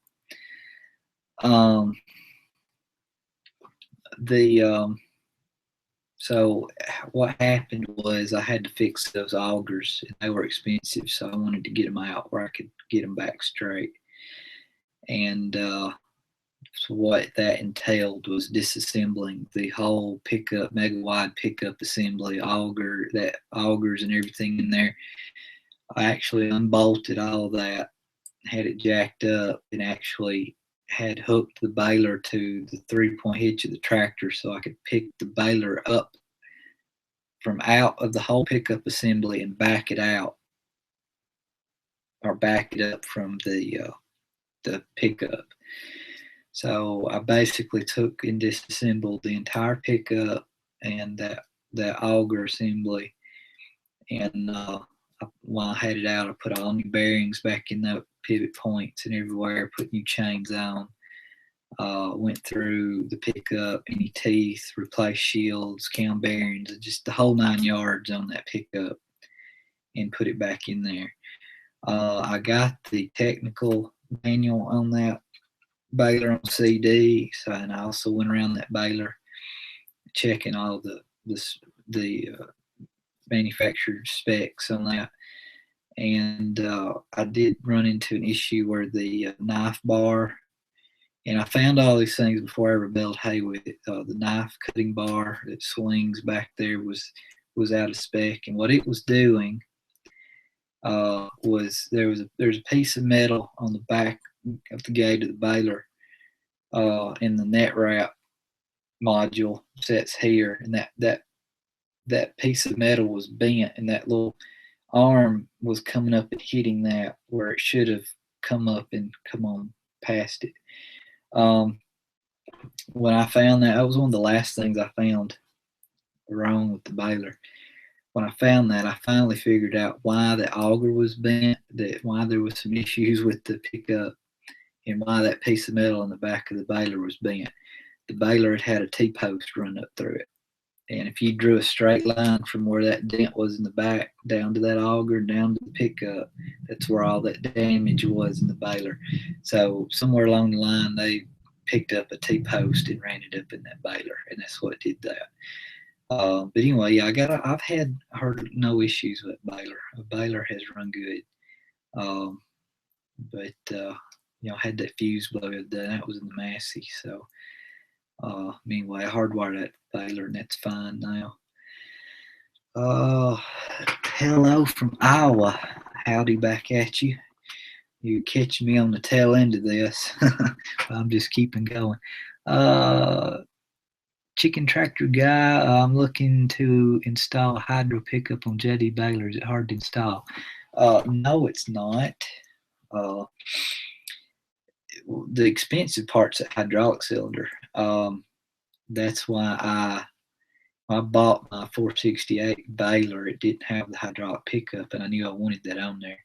And I need to get that back working. I need to get the hydraulic hose fixed because I got some fields with terrace rows in them. And that's the handiest thing to be able to raise that pickup up and down as you go over those terrace rows so it don't eat dirt. That mega wide pickup will eat some dirt if you go across the terrace row. It will, especially on the ends. The mega wide has those larger mega teeth, I think they call them, on the ends of each end of the pickup for two or three teeth out. 2 teeth, and those don't flex a lot. They're really stiff, and they will eat up some dirt. But on the hydraulic cylinder, I think that cylinder's $400 or $500. And what I did, I had a 530 baler. I had 2 round balers at one time. I had a 530 and a 535. The 535 gave me a lot of trouble, and I sold it.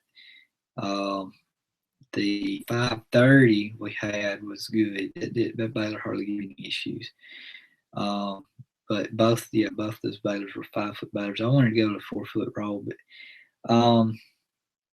so what I did, I ran the part numbers on the hydraulic cylinder from the 530 to the 468, and it was still the same hydraulic cylinder. So I knew that I could pull the cylinder from the 530 and put it on the 468. The only problem was the end of that shaft on the hydraulic cylinder is threaded, and the part or bracket on the end of that hydraulic cylinder is completely different from the 530 to the 468. So what I had to do was I ordered about $70 worth of parts and screwed the old 530 bracket off and put the bracket in. I think there was a spacer that slid down over the hydraulic shaft on the 468. So I got that, put all that on there, and it all bolted right up, hooked. And so I just pulled the hydraulic lines from the 530 over and routed them around through with the other one. But if you could find a 530 or even a 535, or, well, maybe any model baler, because I think all those hydraulic pickups use that same hydraulic cylinder. If you could find one in a scrap yard or somewhere, salvage yard, you might save a little money there. And then all you have to do is pick up the little pieces parts and put on the end of the hydraulic cylinder. The only trick is getting that end off without that cylinder shaft spinning inside the cylinder.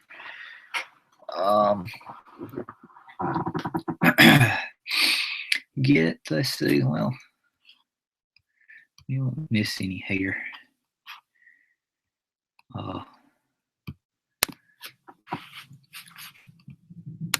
I got some more questions I see from y'all. I'm going to get to them here in a second.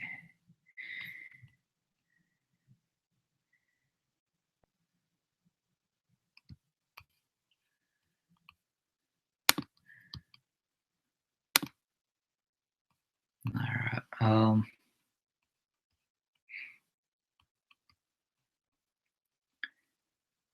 So you got the baler for a good price, but had to rebuild it before use, and it has run well since. Yes, it has run well since.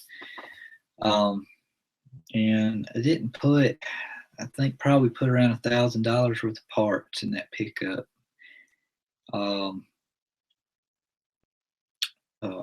I had that off and rebuilt all of that. I did replace a bearing. If you go back and watch his videos, I think I show that bearing. I made a comment, it wasn't no wonder that baler didn't burn to the ground. There's one of the main rollers it's in the bottom of the gate. It's the roller that the bell actually rides on top of in the baler. There was a bearing bad in there, and there's actually a plastic dust cap that you slide the bearing and into the roller, and then there's a cap that goes over the end of that into the roller and that bearing. And when I felt some play in there, and when I rolled that roller, you could feel it was a little rough, but it didn't sound. I mean, it was enough. It felt loose enough and just rough enough that I thought I need to take this apart. So I took it apart. That bearing that was bad, it actually gotten hot enough that the plastic dust cover had melted in there.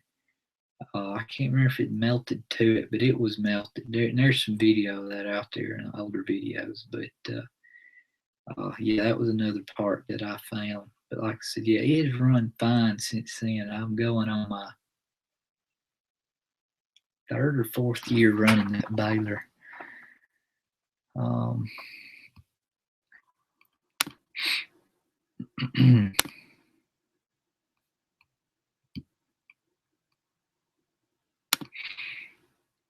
Getting some of these out of the way here, so before I go to the next one. Get the baler roller bearing found and fixed. The last one I had go out on a 566 caught fire. Yeah, that's what I'm worried about. I do carry a fire extinguisher with me when I'm baling. But yeah, I do want to find that bear. And like I said earlier, I may get me an infrared temperature gun or something like that. And next time I hear it squealing, 'cause that's the thing, it'll squeal. You can go back there, you can stop and go back there and start turning. And you can't get it to make a sound, and I can't feel any play in it. It's like it's just on that starting edge to go, going bad. So it's bound to be building up some heat. And I may have noted earlier in another video or comment somewhere, it tends to do it on a really hot day.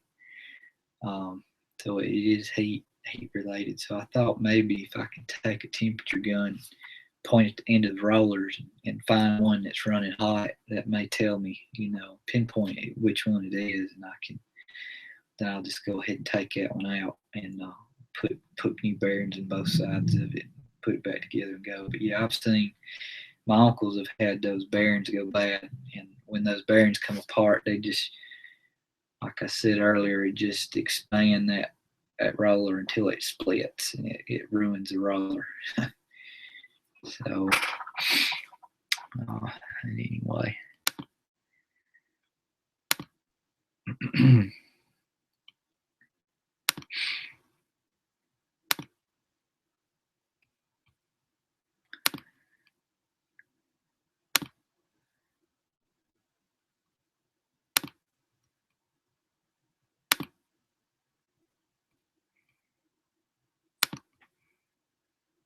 Going through here deleting some questions. I hope I don't delete one I hadn't answered, but I think these are all from earlier.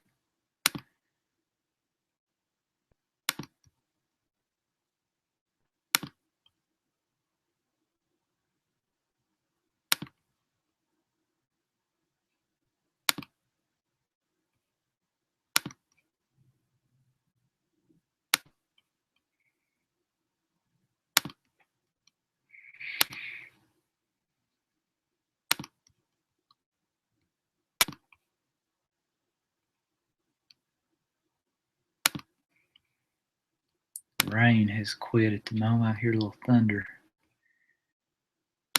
around out there right now.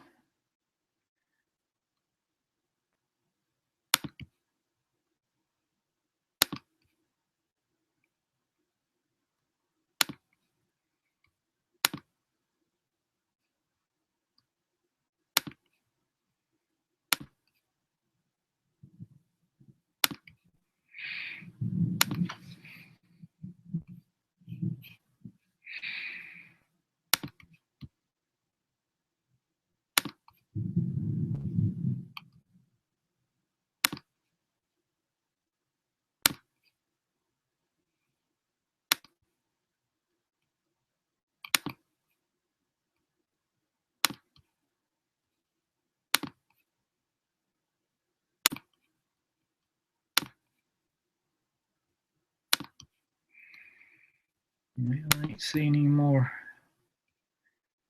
questions coming in here. It says I got 4 viewers still.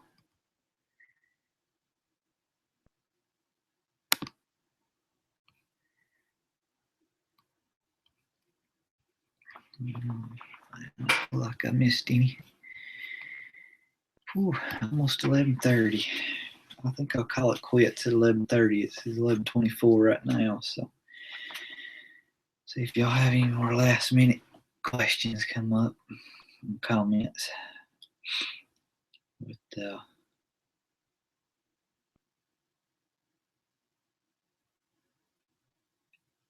yeah, like I said, I don't plan to do these too often. I just wanted to try one for once, see what kind of response I got, and see if it worked. Got to work on the second try tonight. I think I tried about 3 times the other night, which I wasn't really going to do one, but I was just trying to get one up and going long enough to see that I actually could get it running. And I never did, but on the last try, I kind of figured out what was going on. So I don't know why the first one goofed tonight, but it did have an error that came up at the start, and that must have had something to do with it. So anyway,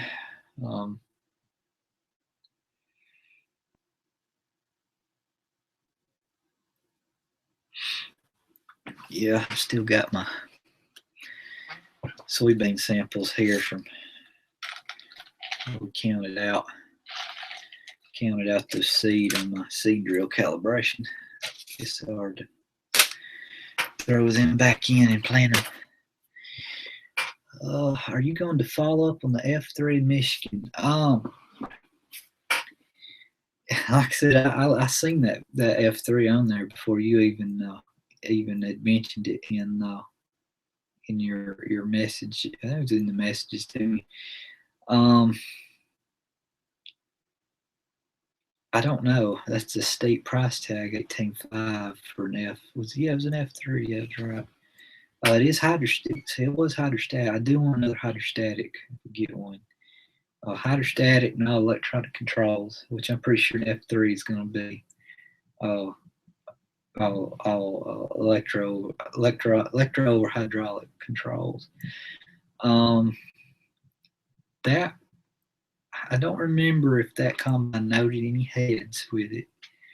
Because I want to make sure the late model had like a 313 or 315 head, and I didn't see a straw chopper on that gleaner.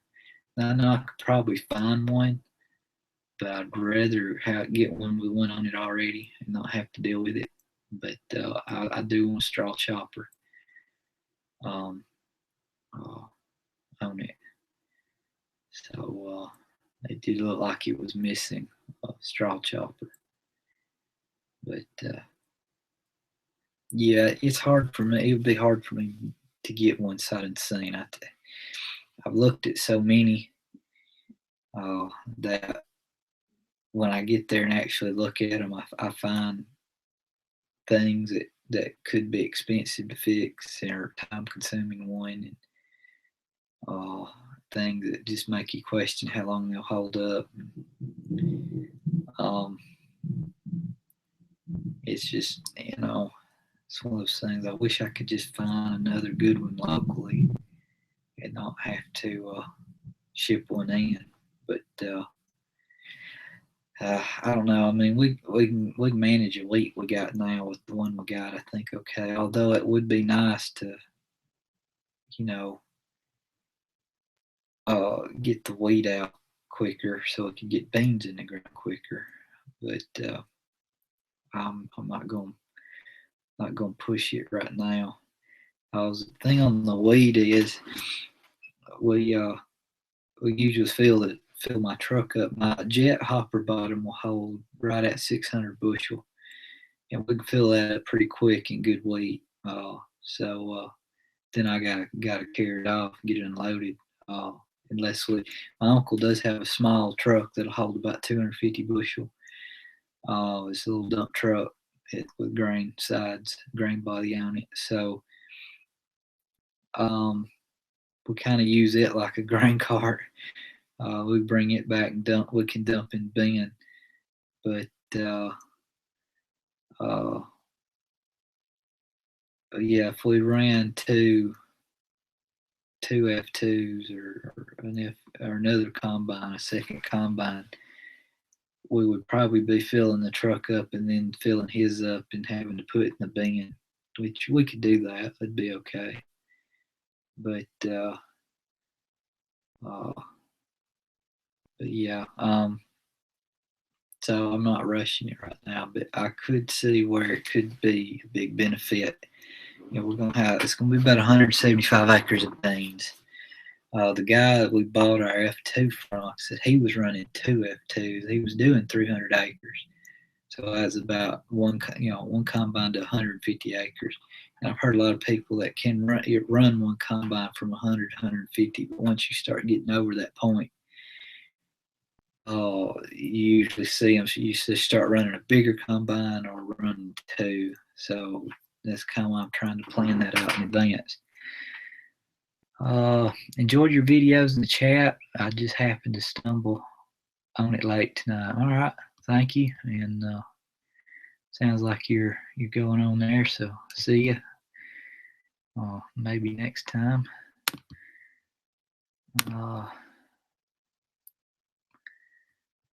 Let's see. Thanks for the baler info. Hope the 468 continues to run well. God bless. Thank you, and I hope it continues to run well too.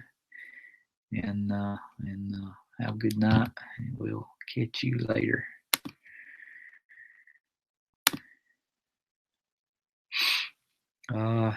You can buy 325, 375 bushel gravity wagons up here pretty cheap. Yeah, you can get them down here used, but not so cheap. It is becoming popular for guys on Craigslist and whatnot to go up and buy these gravity wagons out of auctions up north and put them on a trailer and bring them down here and resell them. What's happening is there's a lot of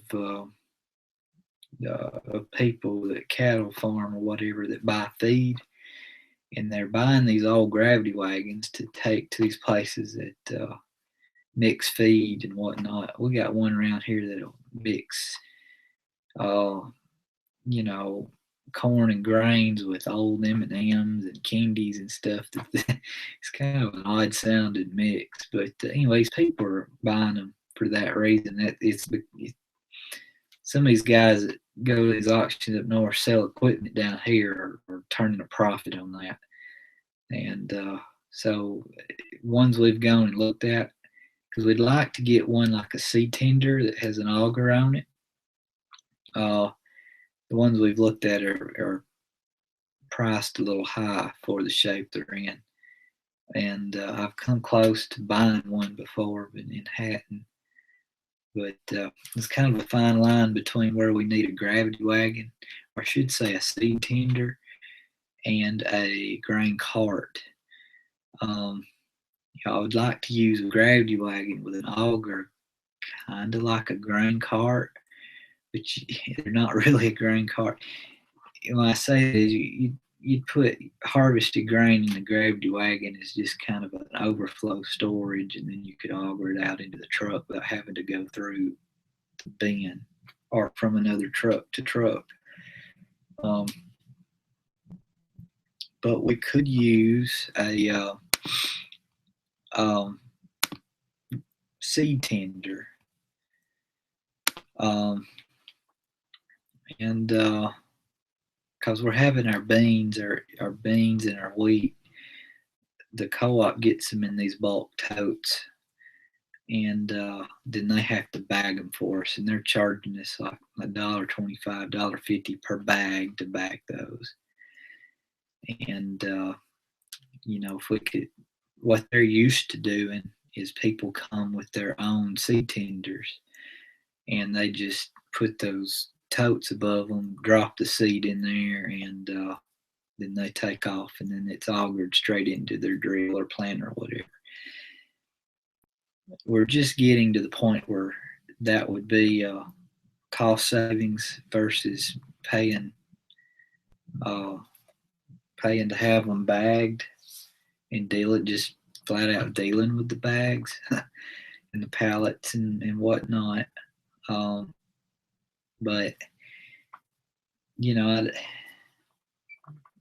haven't quite kind of weighed that out yet. And one of the things we need the gravity wagon for with an auger, if we used it for wheat as overflow storage, we'd probably also have beans in it using it as a seed tender. So I ain't quite figured out what I want to do there yet. I've seen some older actually grain carts around that are like 400 bushel, 350, 400 bushel, manageable size for us. And, that might be something to consider too. But, just trying to make it with what we got. Grain carts,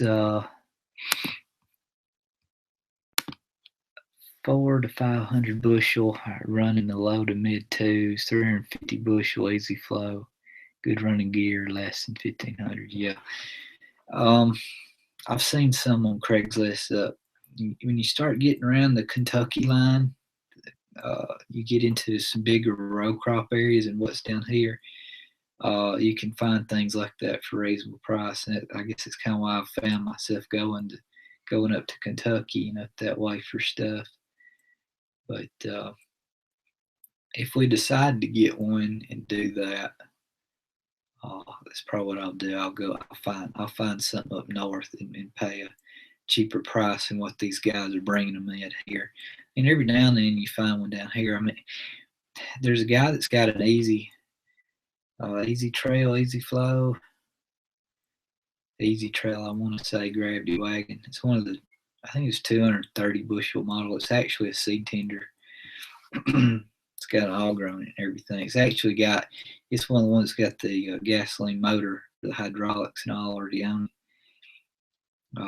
There's one down here. It's been listed for sale for a while, but he's still asking about what I could buy brand new and with just normal hydraulics you hook to a tractor up for. It's got a roll tart and everything on it.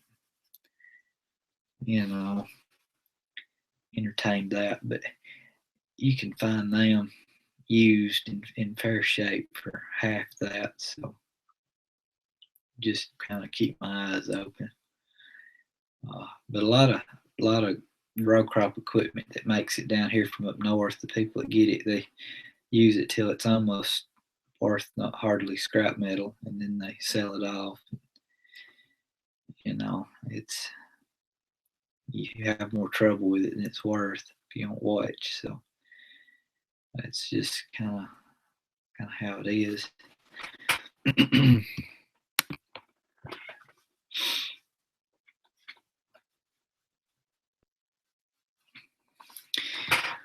Well, 11:38. If you can get any last minute questions that pop up here in a minute, I'm gonna quit. I have no idea how long this has run, but I believe it was 9 o'clock or somewhere in there when I got this working right. So anyway,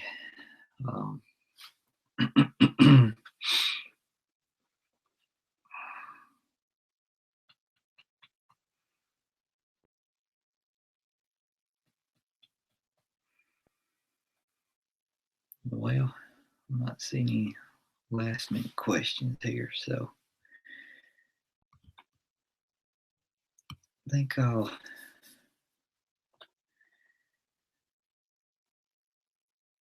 possibly go ahead and call this quits. I don't know when I'll ever do another one of these. I'm not going to try to do any scheduling of when and when not I'm going to do these. It'll happen when it happens if I do them. But